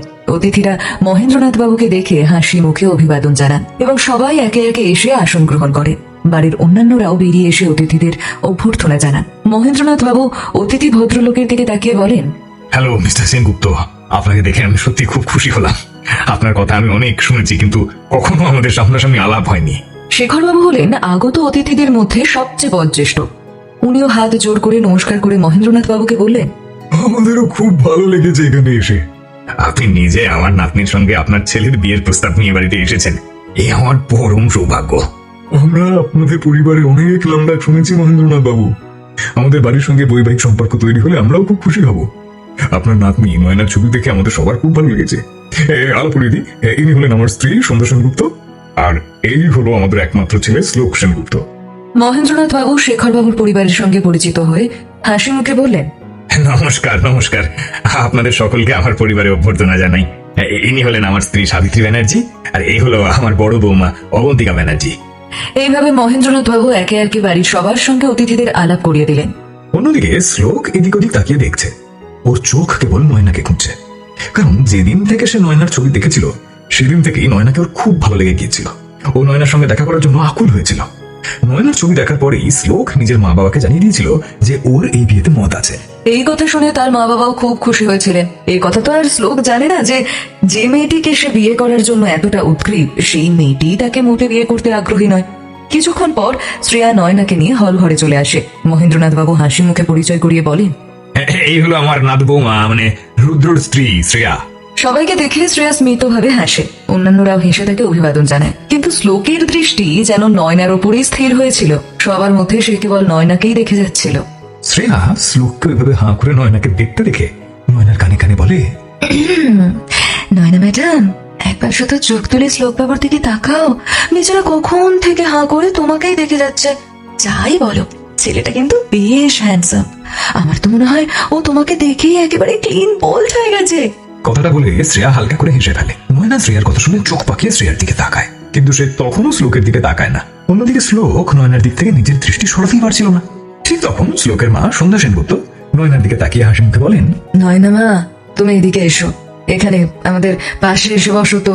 শ্রেয়া হাত ধরে নিয়ে গিয়ে নয়নাকে সন্ধ্যা দেবী পাশে বসিয়ে দেয়। সন্ধ্যা দেবী হাসি মুখে নয়নার দিকে তাকান।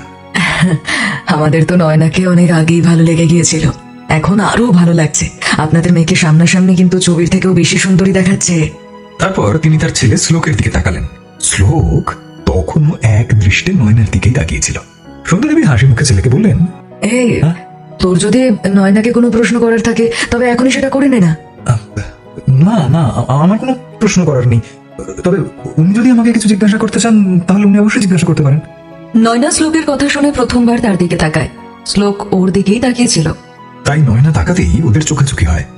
শ্লোক ওকে দেখে মৃদু হাসে। নয়না তৎক্ষণাৎ নিজের দৃষ্টি নামিয়ে নেয়। শ্রেয়া তখন নয়নাকে বলে, দিদি, তোমার যদি শ্লোক বাবুকে কিছু বলার থাকে তবে তুমি এখনই সে কথা কিন্তু বলতে পারো। নয়না শ্রেয়ার কথা শুনে শ্লোকের দিকে তাকায়। আমি বিয়ের পরেও কিন্তু নিজের পড়াশোনা কন্টিনিউ করতে চাই। ব্যাস, মানে শুধু এইটুকুই? শ্লোক তার কথা শুনে হাসি মুখে তাকায় তার দিকে। আপনি যতদিন পড়াশোনা করতে চান করতে পারেন। চাইলে আপনি বিয়ের পর পড়াশোনা শেষ করে আমার সঙ্গে বিজনেসে জয়েন করতে পারেন। ইনফ্যাক্ট তাতে আমরা সবাই খুব খুশি হব। আর সত্যি কথা বলতে আপনাকে আমাদের পরিবারের সবার খুব পছন্দ হয়েছে। মানে পরিবারের সকলে চাইছে যত তাড়াতাড়ি বিয়েটা করা সম্ভব হয় আর কি। নয়না শ্লোকের এই কথা শুনে চোখ বড় বড় করে তার দিকে তাকায়।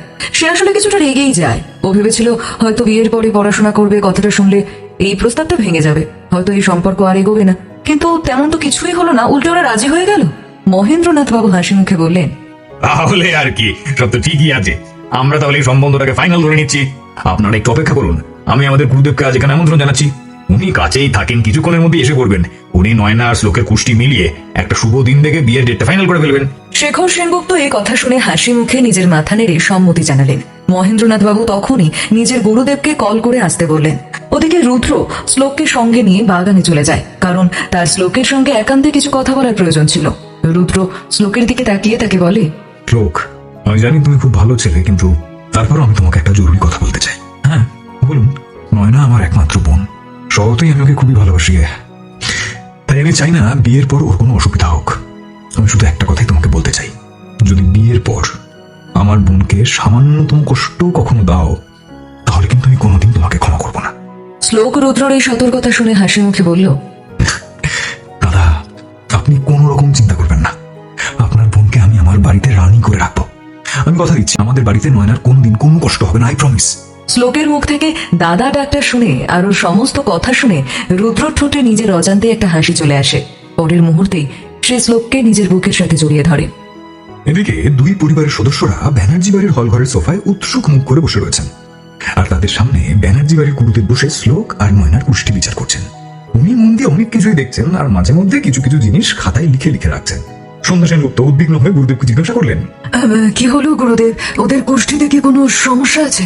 না না, একদমই তা নয়। আসলে অন্য একটা জিনিস থেকে আমি খুব অবাক হচ্ছি। ওদের মিলনের শুভ মুহূর্ত খুব কাছেই আছে। এমন শুভক্ষণ বহু বছরে এক আধবারই আসে, আর এই সময় ওদের বিয়েটা ঠিক হচ্ছে। মানে 2 দিন পরেই দারুণ শুভ সময় ওদের মিলনের জন্য। কি? সন্ধ্যা দেবী গুরুদেবের কথা শুনে হাসি মুখে সবার দিকে তাকালেন। অবন্তিকা দেবী সন্ধ্যা দেবীকে উদ্দেশ্য করে বলেন, 2 দিন পরে বিয়ে, এত তাড়াতাড়ি কেমন করে সবকিছু আয়োজন হবে? তারপর তিনি গুরুদেবের দিকে তাকান। গুরুদেব, এরপর কি আর কোনো দ্বিতীয় শুভ দিন নেই? অন্তত মাসখানেক সময় যদি পাওয়া যেত। না, ওরকম ব্যাপারটা নয়। দ্বিতীয় মুহূর্ত আছে, তবে 6 মাস পরে। আপনি বললে সেই তারিখটাও আমি বিচার করে আরেকবার দেখে দিতে পারি, কিন্তু সেটা এইটার মতো অতীব শুভ লগ্ন নয়। মহেন্দ্রনাথ বাবু গুরুদেবের কথা শুনে দৃঢ়ভাবে বলেন, ঠিক আছে গুরুদেব, আপনি যখন বলছেন 2 দিন পরে শুভ লগ্ন আছে, তখন 2 দিন পরে বিয়ে হবে। এই নিন আপনার দক্ষিণা। এই বলে তিনি একটা খাম তার দিকে বাড়িয়ে দিলেন। গুরুদেব ওনার হাত থেকে খামটা নিয়ে ব্যানার্জি বাড়ি থেকে বিদায় নিল। অবন্তিকা দেবী মহেন্দ্রবাবুকে বলেন, বাবা, কিন্তু মাত্র 2 দিন পরে বিয়ে, একটু বেশি তাড়াহুড়ো করা হয়ে যাবে না? প্রস্তুতিরও তো একটা ব্যাপার আছে। অসুবিধা কি? তুমি প্রস্তুতি নিয়ে একদমই চিন্তা করো না বড় বৌমা, সব প্রস্তুতি আমাদের হোটেলের স্টাফরাই করে ফেলবে। আমি হোটেলের ম্যানেজারের সঙ্গে কথা বলে নেবো, সে নিজে সমস্ত ব্যবস্থা করে দেবে। তুমি কোনো রকম চিন্তা করো না। একটা কাজ করো, পাত্র পাত্রীর আশীর্বাদটা তো কালই সেরে ফেলতে হবে, কারণ 2 দিন পরেই তো আবার বিয়ে। ঠিক আছে বাবা, আপনি যেমনটা বলবেন তেমনটাই হবে। এদিকে নয়নার এখন আরো মাথা গরম হতে শুরু করেছে। যেখানে সে বিয়েই করতে চাইছিল না, সেখানে এখন তার বিয়ে 2 দিন পরেই হয়ে যাবে। এই কথা ভেবে সে খুবই বিরক্ত হয়ে আচমকা সবার মাঝখান থেকে উঠে সোজা বাড়ির ভেতর দিকে চলে গেল। নয়নাকে এইভাবে চলে যেতে দেখে সবাই ওর দিকে অবাক হয়ে তাকিয়ে থাকে।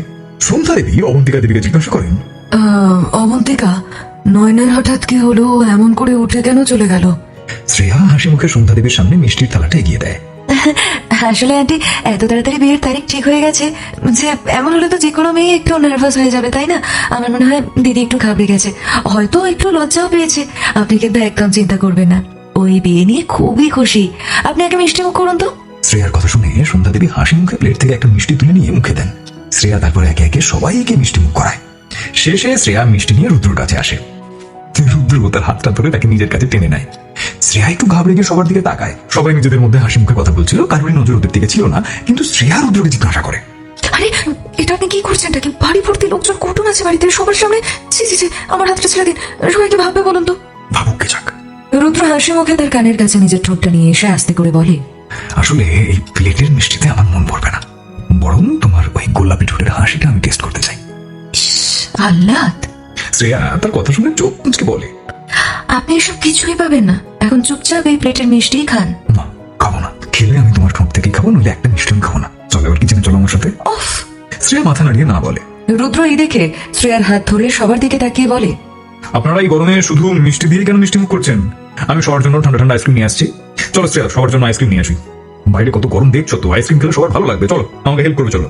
এই কথা বলে সে নিজের সোজা কিচেনের দিকে চলে যায়। শ্রেয়া আর কি করে, সে নাও বলতে পারে না, তাই সে বাধ্য হয়ে ওর পেছন পেছন কিচেনের দিকে এগিয়ে যায়। রুদ্র শ্রেয়াকে কিচেনে এনে তাকে ফ্রিজের সঙ্গে ঠেসে ধরে, তারপর নিজে ওর দিকে ঝুঁকে আসে। কিন্তু শ্রেয়া তাড়াতাড়ি নিজের হাত দিয়ে ঠোঁটে চেপে ধরে। রুদ্র এটা দেখে থেমে যায়, কারণ সে জোর করে শ্রেয়াকে কিস করতে চায় না। রুদ্র ওর চোখে চোখ রেখে দাঁড়িয়ে থাকে। শ্রেয়াও ওইভাবেই রুদ্র দিকে তাকিয়ে থাকে। রুদ্র তাকে বলে, তোমার হাতটা সরাও। শ্রেয়া দুদিকে মাথা নাড়ে। না। ঠিক আছে, তাহলে আমিও দেখে নেবো কতক্ষণ পর্যন্ত তোমার ঠোঁট তুমি এইভাবে ঢেকে রাখতে পারো। যতক্ষণ তুমি আমাকে কিস করতে দেবে না, ততক্ষণ পর্যন্ত আমি তোমাকে এখান থেকে যেতে দেবো না। শ্রেয়া কিছু না বলে চুপচাপ রুদ্র দিকে তাকিয়ে থাকে। রুদ্র অপলক দৃষ্টিতে শ্রেয়াকে দেখতে থাকে। রুদ্র শ্রেয়ার দুপাশে নিজের হাত রেখে দাঁড়িয়েছিল এবং শ্রেয়া তার হাতের মাঝখানেই আটকে ছিল। শ্রেয়া চাইলেও সেখান থেকে বেরোতে পারছিল না। প্রায় 5 মিনিট কেটে যায়, কিন্তু দুজন দুজনকে একই রকম ভাবে দেখেই যাচ্ছিল। ঠিক তখন বাইরে থেকে অবন্তিকা দেবীর ডাক শোনা যায়। শ্রেয়া মা, আইসক্রিম আনতে কোথায় গেলে? তাড়াতাড়ি আইসক্রিমটা নিয়ে এসো, এরপর তো শ্লোকের বাড়ির সবাই চলে যাবে, ওদের তো দেরি হয়ে যাচ্ছে। শ্রেয়া অবন্তিকা দেবীর কথা শুনে রুদ্রর দিকে তাকিয়ে ওকে রিকোয়েস্ট করে, প্লিজ প্লিজ আমাকে যেতে দিন না, মা ডাকছেন তো। রুদ্র দুদিকে মাথা নাড়ে। শ্রেয়া চোখ বড় বড় করে বলে ওঠে, আপনি না খুব জেদি। যেদি তো তুমিও, নইলে তুমি অন্তত এতক্ষণে হাতটা সরিয়ে নিতে। কিন্তু তুমি তো হাত সরাচ্ছই না, তাই আমিও তোমাকে ছাড়ছি না। শ্রেয়া তার কথা শুনে নিজের ঠোঁটের উপর থেকে হাতটা সরিয়ে নেয়। রুদ্র হেসে ফেলে। তারপর রুদ্র শ্রেয়ার ঠোঁটে কিস করতে শুরু করে। শ্রেয়া নিজেও চোখ বন্ধ করে রুদ্র চুলের মুঠি শক্ত করে ধরে কিছুক্ষণ কিস করার পর রুদ্র তার ঠোঁটটা ছেড়ে দেয়। শ্রেয়া তারপর তাড়াতাড়ি ফ্রিজ থেকে আইসক্রিম বের করে সবার জন্য বেড়ে নিয়ে বাইরে চলে যায়। রুদ্র কিছুক্ষণ পর বাইরে এসে সবার মাঝে চুপ করে বসে পড়ে। আশীর্বাদের দিন। আজ নয়না আর শ্লোকের আশীর্বাদ, আর সেই সঙ্গেই আজ ওদের এঙ্গেজমেন্ট। কিন্তু তার সত্ত্বেও নয়না আজ একটু খুশি নয়, বরং সকাল থেকে ওর মুখটা ভীষণ ভার। দুটি মেয়ে আজ নয়নাকে সাজাতে এসেছে। তারা ওকে খুব সুন্দর করে সাজালেও নয়নার মনে কোনো আনন্দ নেই। আসলে সে এই বিয়েটাই তো করতে চায়নি, কিন্তু মহেন্দ্রনাথ বাবুর কথায় তাকে এই বিয়েতে রাজি হতে হয়েছে। কিছুক্ষণ পরে শ্রেয়া রেডি হয়ে নয়নার ঘরে তাকে দেখতে আসে। শ্রেয়া এসে দেখে যে নয়নার চোখ মুখ থমথমে আর খুব গম্ভীর হয়ে রয়েছে। কিছুক্ষণ পর ওই দুটি মেয়ে নয়নাকে তৈরি করে দিয়ে শ্রেয়াকে বলে, ম্যাডাম, ওনাকে তো সাজানো হয়ে গেছে, এখন তাহলে আমরা যাই। শ্রেয়া হাতের ইশারায় তাদেরকে বাইরে যেতে বলে। তারা দুজন তখন সেখান থেকে চলে যায়। মেয়ে দুটো চলে যাওয়ার পর শ্রেয়া নয়নার কাঁধে আলতো করে হাত রাখে। নয়না তার দিকে তাকায়, কিন্তু মুখে কিছুই বলে না। দিদি, কি হয়েছে? এত উদাস হয়ে আছো কেন? আজ তো তোমার এঙ্গেজমেন্ট, নতুন জীবন শুরু করতে চলেছো। আজ আর মন খারাপ করে থেকো না, একটু হাসো। নয়না শ্রেয়ার কথা শুনে কোনো উত্তর দেয় না। সে আয়নার দিকে তাকিয়ে নিজেকে দেখে। শ্রেয়া তার হাত ধরে খুব সুন্দর করে বোঝানোর চেষ্টা করে। দিদি, শ্লোক দাদা খুব ভালো ছেলে। আমি তোমার দাদার সঙ্গে কথা বলেছিলাম, উনি আমাকে নিজে বললেন তোমার জন্য শ্লোক দাদার থেকে ভালো পাত্র আর দুটো হয় না। তোমার দাদা ওনার ব্যাপারে সব ইনফরমেশন জোগাড় করেছেন। আর তুমি জানো, সবাই ওনার ব্যাপারে শুধু পজিটিভ কথাই বলেছেন। আমি জানি তুমি এখন বিয়ে করতে চাও না, কিন্তু একদিন না একদিন তো তোমাকে বিয়ে করতেই হবে। প্রত্যেকটি মেয়েকেই তো শেষ পর্যন্ত বিয়ে করতেই হয়, তাই না? সে আমার মতো মিডল ক্লাস মেয়ে হোক বা তোমার মতো সোনার চামচ মুখে দেওয়া মেয়ে হোক, এটাই তো মেয়েদের ভবিতব্য। নয়না শ্রেয়ার কথা শুনে তার দিকে তাকায়। বৌদি, তোমরা কেউ আমার কথাটা আসলে বুঝতেই পারছো না। আমি বিয়ে করতে চাই না এমনটা কিন্তু নয়। আর 5টা মেয়ের মতো আমিও বিয়ে করতে চাই, কিন্তু এত তাড়াহুড়ো করে নয়। দাদাই তোমাকে একটু সময়ও দিল না। শ্লোককে বিয়ে করতে গেলে আমার তো ওকে একটু চেনা দরকার। ওকে চেনার জন্য, জানার জন্য একটু তো আমার সময় লাগবে। কিন্তু কেউই আমার কথার কোনো গুরুত্বই দিচ্ছে না। আমার একটা ভুলের জন্য এত বড় শাস্তি আমাকে দেওয়া হচ্ছে। অন্যায় তো রৌনক করেছিল, তাহলে শাস্তিটা আমাকে কেন ভোগ করতে হবে? আমি তো ওকে সৎভাবে ভালোবেসেছিলাম, কিন্তু দাদাই এর চোখে এখনো আমি অপরাধী। আর সেই জন্যই দাদাই এত তাড়াহুড়ো করে আমার বিয়ে দিতে চাইছে। শ্রেয়া নয়নার কথা শুনে হাসি মুখে ওর গালে হাত রাখে, খুব ভালোবেসে ওকে বোঝাতে চায়। তুমি কি জানো দিদি, যখন তোমার দাদার সঙ্গে আমার বিয়ে হয়েছিল, তার আগে আমি তোমার দাদাকে চোখেও দেখিনি। ওনার সঙ্গে তো আমার বান্ধবীর বিয়ে হওয়ার কথা ছিল। আমার বান্ধবী আবার অন্য একজনকে ভালোবাসতো। আমি তো আমার বান্ধবীকে ওই বিয়ের থেকে বাঁচাতে গিয়েছিলাম। সেখানে গিয়ে ভুলবশত তোমার দাদার সঙ্গে আমার বিয়ে হয়ে যায়। আমি তো ওর সঙ্গে থাকতেই চাইনি। আমি শুরুর দিকে তোমার দাদাকে ভীষণ অপছন্দ করতাম। আমি তো চলে যেতে চেয়েছিলাম, কিন্তু ও আমাকে কখনো নিজের থেকে দূরে যেতে দেয়নি। তোমার দাদা নিজের চেষ্টায় আমার মন জয় করেছে। ও সব সময় আমাকে কমফোর্টেবল ফিল করিয়েছে। কখনো এমন কোনো কাজ করেনি যাতে আমার কষ্ট হয়, বরং ও সব সময় চেষ্টা করেছে যাতে আমি ভালো থাকি। আর এখনো দেখো, আমিও তোমার দাদাকে ভালোবেসে ফেলেছি। এখন তো ওকে ছাড়া এক মুহূর্ত থাকার কথা আমি ভাবতেও পারি না। কিন্তু বৌদি, অ্যারেঞ্জ ম্যারেজে আমার খুব ভয় লাগে। এইভাবে একজন অজানা ছেলের সঙ্গে ঘর করতে চলে যাওয়ার ব্যাপারটা ভীষণ অদ্ভুত নয় কি? এতে তো আমরা বিয়ের আগে ছেলেটাকে ঠিক করে চিনতেই পারি না। অ্যারেঞ্জ ম্যারেজ মানেই যে সেটা খুব খারাপ তা তো নয় দিদি। অ্যারেঞ্জ ম্যারেজও খুব ভালো হয়। তোমার দাদা শ্লোক দাদার সঙ্গে আলাদা করে কথা বলেছে। উনি কি বলেছেন তুমি জানো? তোমার দাদা শ্লোকটাকে সোজাসুজি হুঁশিয়ার করেছে, যদি বিয়ের পরে সে তোমাকে একটুও কষ্ট দেয় তাহলে তোমার দাদা ওনাকে ছাড়বেন না। এসব শুনে তোমার হবু বর তোমার দাদাকে বলেছেন উনি তোমাকে ওনার বাড়িতে রানী করে রাখবেন। দিদি, আমার একটা কথা মন দিয়ে শোনো, বিয়ের আগেই যে ভালোবাসা হতে হবে এমন তো কোনো নিয়ম নেই। বিয়ের পরেও ভালোবাসা জন্মাতে পারে, যেমনটা আমাদের হয়েছে। দেখবে একদিন তোমারও শ্লোক দাদাকে খুব ভালো লাগবে, ওনাকে ভালোবাসবে তুমি। আর তার চোখে আমি তোমার জন্য কিন্তু ভালোবাসা দেখেছি। ছেলেটা রৌনকের থেকে বহু গুণে ভালো। তুমি ওনার সঙ্গে সারা জীবন খুব খুশি থাকবে। এখন আর এসব নিয়ে বেশি ভেবো না। এবার একটু হাসো হাসো হাসো। সব অতিথিরা কিন্তু এসে গেছে, সবাই তোমাকেই কিন্তু ডাকছে। আর শ্লোক দাদা তো আমার কাছে 10 বার তোমার কথা জিজ্ঞেস করেছে। এবার চলো। শ্রেয়ার কথা শুনে নয়নার মুখেও মৃদু হাসি ফোটে। শ্রেয়া নিজের চোখ থেকে এক ফোঁটা কাজল নয়নার কানের পিছনে লাগিয়ে দেয়। এভাবেই হাসি মুখে থেকো, আর কিচ্ছু লাগবে না। খুব সুন্দর দেখাচ্ছে তোমাকে। নয়না শ্রেয়ার গলাটা জড়িয়ে ধরে। বৌদি, তুমি সত্যিই খুব ভালো। আমার দাদাটা ভীষণ লাকি, তাই তোমার মতো একজন বউ পেয়েছে। আমি ভীষণ লাকি, তাই আমি তোমার দাদাকে পেয়েছি। চলো এখন। ওরা দুজন ঘর থেকে বেরিয়ে নিচে বাগানে যায়। বাগানটা খুবই সুন্দরভাবে সাজানো হয়েছে। প্রচুর ভিআইপি গেস্ট এবং আত্মীয় স্বজন সেখানে উপস্থিত হয়েছে, আর এসেছে মিডিয়া লোকেরা। ওদিকে শ্লোক নিজের মা বাবার সঙ্গে দাঁড়িয়ে নয়নারই আসবার অপেক্ষা করছে। ঠিক তখনই সবার চোখ গিয়ে পড়লো নয়না আর শ্রেয়ার উপর। দুজনকে দেখতে খুব সুন্দর লাগছিল। রুদ্র শ্রেয়াকে দেখে চোখ ফেরাতে পারছে না। শ্রেয়া একটা খুব সুন্দর শাড়ি পরেছে, সঙ্গে হাতে শাঁখা পলা, সিঁথিতে সিঁদুর, গায়ে হালকা গয়না, মুখে হালকা মেকআপ। আজকে শ্রেয়া খোঁপা করেছে, কিন্তু চুলের একটা গোছা তার গাল বেয়ে এলিয়ে রয়েছে। সবকিছু ছাপিয়ে ওর ঠোঁটে একটা মিষ্টি হাসি ছিল, যা তার সৌন্দর্যকে আরো বাড়িয়ে দিয়েছে।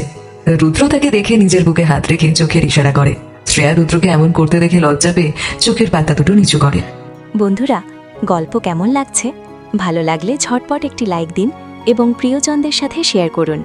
আর অডিও স্টোরি বাড়িতে আপনি নতুন হলে অবশ্যই সাবস্ক্রাইব করে রাখুন এমন আরও গল্প শোনার জন্য। চলুন পরেরটুকু শোনা যাক। শ্রেয়া নয়নাকে নিয়ে এসে শ্লোকের পাশে বসিয়ে দেয়। নয়নাকে তো এঙ্গেজমেন্টের সাজে খুব সুন্দর লাগছিলই, সেই সঙ্গে শ্রেয়াকেও আজ অপূর্ব লাগছে। ওকে দেখে রুদ্র চোখ ফেরাতে পারছিল না। রুদ্র ওকে দেখে নিজের বুকে হাত রাখে, সেটা দেখে শ্রেয়াও লজ্জা পেয়ে যায়। শ্রেয়াকে লজ্জা পেতে দেখে রুদ্র তৎক্ষণাৎ ওর কাছে গিয়ে ওর হাতটা টেনে ধরে স্টেজের একপাশে নিয়ে যায় আর শক্ত করে দু হাতে জড়িয়ে ধরে। রুদ্র বলিষ্ঠ হাতের বাঁধন ছেড়ে শ্রেয়া পালাতে যায়, কিন্তু পারে না। সে চটপট করতে করতে বলে, আরে রুদ্রবাবু, এটা কি করছেন? চারপাশে এত লোকজন আর আপনি সবার মধ্যে আমাকে এভাবে ধরে রেখেছেন কেন? ছাড়ো না, কেউ দেখে ফেলবে। আমার কিচ্ছু যায় আসে না। রুদ্র আরো শক্ত করে তাকে জড়িয়ে ধরে। তোমাকে আজ এত সুন্দর লাগছে যে ছাড়তে ইচ্ছেই করছে না। তাই আজ আমি তোমাকে আমার বুকের মধ্যে লুকিয়ে রাখবো, যাতে কেউ তোমাকে দেখতেই না পায়। তোমাকে এইভাবে দেখলে কেউ যদি প্রেমে পড়ে যায়। রুদ্রবাবু, এরকম করবেন না, দয়া করে আমাকে ছাড়ুন। ছাড়তে পারি, কিন্তু একটা শর্তে।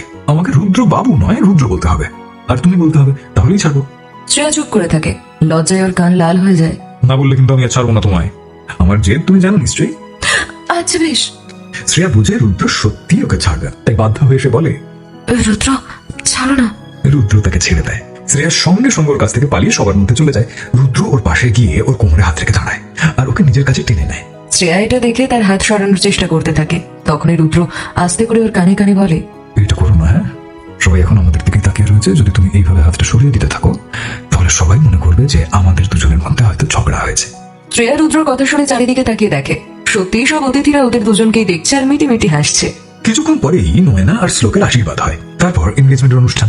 নয়না আজ গোলাপি রঙের একটা লেহেঙ্গা পড়েছিল। শ্লোক যেন নয়নার দিক থেকে চোখ ফেরাতেই পারছে না, কিন্তু নয়না একবারও শ্লোকের দিকে তাকায় না। ব্যাপারটা শ্লোক লক্ষ্য করে। 5 মিনিট পরে একটা মেয়ে হাতে আংটির থালা নিয়ে মঞ্চে আসে। শ্লোক আংটি তুলে নিয়ে নয়নার দিকে তাকায়। নয়না হাত বাড়ায় না। তারপর শ্লোক নিজেই নয়নার হাত ধরে তার আঙুলে আংটি পরিয়ে দেয়।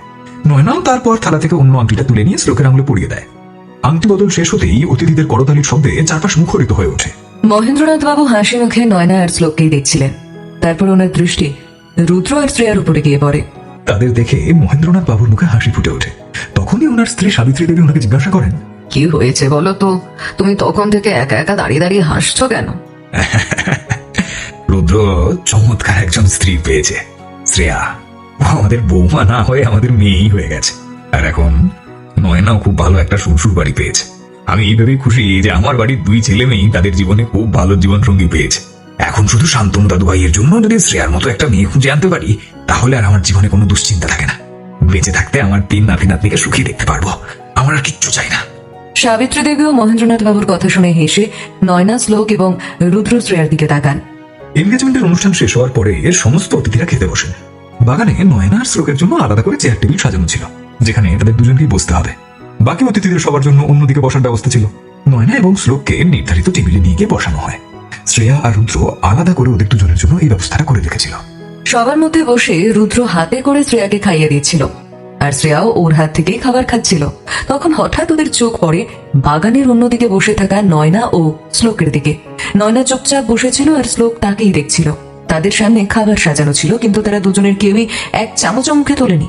কিছুক্ষণ এভাবে বসে থাকার পর শ্লোক আলতো করে নয়নার হাতের উপর নিজের হাতটা রেখে জিজ্ঞেস করে, কি হয়েছে নয়না, আপনি খাচ্ছেন না কেন? নয়না নিজের হাতের দিকে তাকায় আর শ্লোকের হাত দেখতে পেয়ে তাড়াতাড়ি হাতটা সরিয়ে নেয়। তাই দেখে শ্লোক একটু অবাক হয়ে ওর দিকে তাকায়। কি ব্যাপার বলুন তো, আপনি এভাবে আমার হাতটা সরিয়ে দিলেন কেন? একটা কথা বলুন, আপনি কি আমার সঙ্গে বিয়েটা করতে চান না? ব্যাপারটা ঠিক তা নয় শ্লোক বাবু। নয়না শ্লোকের প্রশ্ন শুনে নিজের দাদুর দিকে তাকায়। মহেন্দ্রবাবু তখন শ্লোক আর নয়নার পরিবারের সঙ্গে অন্যদিকে বসে খাবার খাচ্ছিলেন। নয়না আস্তে আস্তে শ্লোককে বলতে থাকে, আসলে আমি এখন বিয়েই করতে চাই না। এত শিগগিরই বিয়ে করার ইচ্ছেই আমার ছিল না। আমার আরেকটু সময় দরকার ছিল। সবকিছু এমন হঠাৎ করে হয়ে গেল, মানে দুদিনের মধ্যে বিয়েটাও ফাইনাল হয়ে গেল, যে ব্যাপারটা না আমি এখনো ঠিক মেনে নিতে পারছি না। দয়া করে আমাকে একটু সময় দিন, আমার অবস্থাটা একটু বুঝুন। যতক্ষণ আমি নিজে থেকে চাইবো ততক্ষণ দয়া করে আমাকে স্পর্শ করবেন না। আমি জানি আসলে হঠাৎ করে খুব তাড়াতাড়ি আমাদের বিয়েটা ঠিক হয়ে গেল, ইনফ্যাক্ট হয়েও যাচ্ছে। আমরা একে অপরকে ঠিক মতো চিনে নেবার সুযোগটাও পেলাম না। কিন্তু আপনি আনকমফোর্টেবল ফিল করলে আমি আপনাকে জোর করে কখনোই স্পর্শ করবো না। যেদিন আপনি মনে করবেন যে আমি আপনাকে স্পর্শ করতে পারি, সেদিন আপনি আমাকে বলে দেবেন। কিন্তু একটা কথা আমি আপনাকে বলি, আমি আমার বাবা মাকে খুব ভালোবাসি। দয়া করে তাদের কোনো রকম কষ্ট দেবেন না। এই বলে শ্লোক টেবিল থেকে উঠে চলে যায়। শ্রেয়া শ্লোককে এভাবে চলে যেতে দেখে অবাক হয়ে নয়নার দিকে তাকায়। শ্লোক চলে যাওয়ার পর শ্রেয়া নয়নার কাছে এসে তার পাশে রাখা চেয়ারটায় বসে। দিদি, কি হয়েছে? তুমি এভাবে রিয়াক্ট করলে কেন? দেখো শ্লোক দাদার কিন্তু খারাপ লেগেছে, উনি উঠে চলে গেলেন। দিদি, নয়না শ্রেয়ার কথা শুনে লম্বা নিঃশ্বাস নেয়। বৌদি, আমার একটু সময় চাই। খুব ভয় করছে আমার। বিয়ের পর এই বাড়ির সবার সঙ্গে আমার সম্পর্ক আদৌ থাকবে তো? আমি তোমাদের সবার কাছে পর হয়ে যাব না তো? দিদি, তুমি এসব কি কথা বলছো? কে বলেছে তোমায় যে মেয়েরা বিয়ের পরে তার বাপের বাড়ির লোকেদের কাছে পর হয়ে যায়? তুমি হয়তো এই বাড়িটা থেকে চলে যাবে, কিন্তু তোমার বাড়ির লোকেদের মনে তো তোমার জায়গা একদম সেই একই রকমই থাকবে। শ্রেয়ার কথা শুনে নয়নার মুখে হাসি ফোটে। থ্যাংক ইউ বৌদি, তুমি না সত্যি খুব ভালো। তুমি যদি আমার বৌদি হয়ে এই বাড়িতে না আসতে, তাহলে আমি জানি না আমায় এইসব কে বুঝিয়ে দিত। মা, বাবা, কাকা, কাকি সবাইকে দেখো, সবাই তো এখন আমার বিয়ে নিয়ে এত বিজি হয়ে রয়েছে না, কেউ একবার আমার কাছে এসে বসছেও না, কথাও বলছে না। বাড়িতে মেয়ের বিয়ে হচ্ছে, সবাই তো বিজি হবেই। আর তাছাড়া তোমার বিয়েটা হঠাৎ করেই হচ্ছে, তাই তো সবাই আরো বেশি কাজ নিয়ে ব্যস্ত। তোমার দাদাকে দেখো, ও তো কত বিজি। তবে তুমি চিন্তা করো না, আমি তো আছি তোমার সঙ্গে। আর সবাই বিজি মানে এই নয় যে তাদের ভালোবাসা তোমার জন্য কমে গেছে। সবাই কিন্তু তোমাকে খুব ভালোবাসে আর তোমায় নিয়েই ভাবছে। তুমি খুব লাকি দিদি, কারণ তোমার পাশে তোমার এত ভালো একটা পরিবার আছে। আমরা সবাই তোমাকে খুব ভালোবাসি। তোমার দুই ভাই তোমাকে ভীষণ ভালোবাসে। দাদাই, ঠাম্মি, মা, বাবা, কাকা, কাকি সবাই তোমায় প্রাণের থেকেও বেশি ভালোবাসে। আর একটা কথা বলি, শ্লোক দাদাও খুব ভালো মনের ছেলে। আমি নিজেও ওনার সঙ্গে কথা বলেছি, তাই কোনোদিনও ওনাকে ঠকানোর কথা কিন্তু ভুলেও ভেবো না। এই বলে শ্রেয়া মুচকি হেসে সেখান থেকে চলে যায়। শ্রেয়া চলে যাওয়ার পর নয়না খেয়াল করে যে শ্লোক তার মা বাবার সঙ্গে বসে গল্প করছে। এদিকে শ্রেয়া রান্নাঘরে এসে ফ্রিজ থেকে ঠান্ডা জল বের করে খেতে শুরু করে। হঠাৎ তার মনে হয় কেউ যেন তাকে দেখছে। সে বোতলটা রেখে পিছনে ঘুরতেই রুদ্র তাকে বুকে জড়িয়ে নেয়। হঠাৎ রুদ্র এভাবে জড়িয়ে ধরা দেখে শ্রেয়া এক মুহূর্তের জন্য ভয় পেয়ে যায়। তারপর রাগ করে বলে, আরে বাবা, ও রুদ্র, তুমি না কি একটা যেন, আমার তো ভয় লেগে গেল। বলো। রুদ্র হেসে তাকে নিজের দিকে ঘুরিয়ে কপালে চুমু খায়। এতে ভয় পাওয়ার কি আছে? আমি ছাড়া আর কার সাহস হবে আমার স্ত্রীকে চুমার? তোমাকে জড়িয়ে ধরার অধিকার তো শুধু আমারই আছে, মিস্টার রুদ্র ব্যানার্জি, ব্যাস। আচ্ছা আচ্ছা, ঠিক আছে। শ্রেয়া তার বুকে মাথা রেখে মুচকি হাসে। এবার ছাড়ুন তো আমায়, যেতে দিন। তাছাড়া গেস্টরা এখনো এখানেই আছেন। হ্যাঁ, কিন্তু সবাই তো গার্ডেনে আছে, চিন্তা কিসের, কেউ ভেতরে আসবে না। এই বলে রুদ্র তার ঠোঁট শ্রেয়ার ঠোঁটের কাছে আনতে গেলে তখনই কারোর কাশির শব্দ ভেসে আসে। শব্দটা শুনে শ্রেয়া রুদ্রর কাছ থেকে ছিটকে সরে গিয়ে দরজার দিকে তাকায়। দরজায় শান্তনু দাঁড়িয়ে আছে, আর ওদের দুজনকে ওভাবে দেখে হি হি করে হাসছে। রুদ্র শান্তনুর দিকে কটমট করে তাকায়। রান্নাঘরে ঢুকে আসে শান্তনু। সরি, মানে বলছি দাদা, বৌদি, আমি কি তোমাদের ডিস্টার্ব করলাম? হ্যাঁ, ডিস্টার্ব করলাম না? রুদ্র তার কান ধরে দরজার বাইরে বের করে দেয়। যখন বুঝতেই পেরেছো ডিস্টার্ব করেছো, তাহলে ভেতরে এসেছো কেন? যাও, বাইরে যাও। রুদ্র কান ছাড়িয়ে দিয়ে বলে, আসতে চাইনি, দাদাই পাঠালো। দাদাই আসলে তোদের ডাকছে। শ্লোক আর ওর মা বাবা বাড়ি যেতে চাইছেন, তাই দাদাই সবাইকে ডাকছে। ঠিক আছে, তুই যা, আমরা আসছি এখন, জায়গা থেকে ভাগ। শান্তনু হেসে শ্রেয়ার দিকে তাকায়, তারপর সিটি বাজাতে বাজাতে ওখান থেকে চলে যায়। রুদ্র যায় ঢেকে। দেখলে তো, কাবাবের হাড্ডিটা ঠিক ভুল সময়ে ভুল জায়গায় এসে হাজির হয়েই গেল। শ্রেয়া তার কথা শুনে কোনো উত্তর না দিয়ে বাইরের দিকে পা বাড়ায়। তখনই রুদ্র পেছন থেকে তার হাত ধরে টেনে নিজের কাছে নিয়ে আসে। এই, তুমি কোথায় যাচ্ছ? আমি তোকে ভাগালাম তোমার সঙ্গে থাকবো বলে, এখন তুমি চলে যাচ্ছ? আরে শুনলে না? শ্রেয়া রুদ্রর দিকে তাকালো। শান্তনু কি বলে গেল? দাদাই আমাদের ডাকছেন, চলো বাইরে চলো, দুষ্টুমি পরে করো। ঠিক আছে, গেস্টরা চলে যাক, তারপর আমি তোমাকে কি করি দেখো। আজকে তো তোমাকে আমি আমার থেকে দূরে যেতে দেবই না। এই বলে রুদ্র শ্রেয়ার কাঁধে হাত রাখে আর ওরা দুজন একসঙ্গে বাইরে যায়। তো বন্ধুরা, অচেনা বন্ধনের 4 নম্বর পর্বটি এখানেই শেষ হলো। রুদ্র আর শ্রেয়ার সম্পর্কের এই অজানা মোড় কোন দিকে নিয়ে যাবে তাদের জীবনের গল্পকে?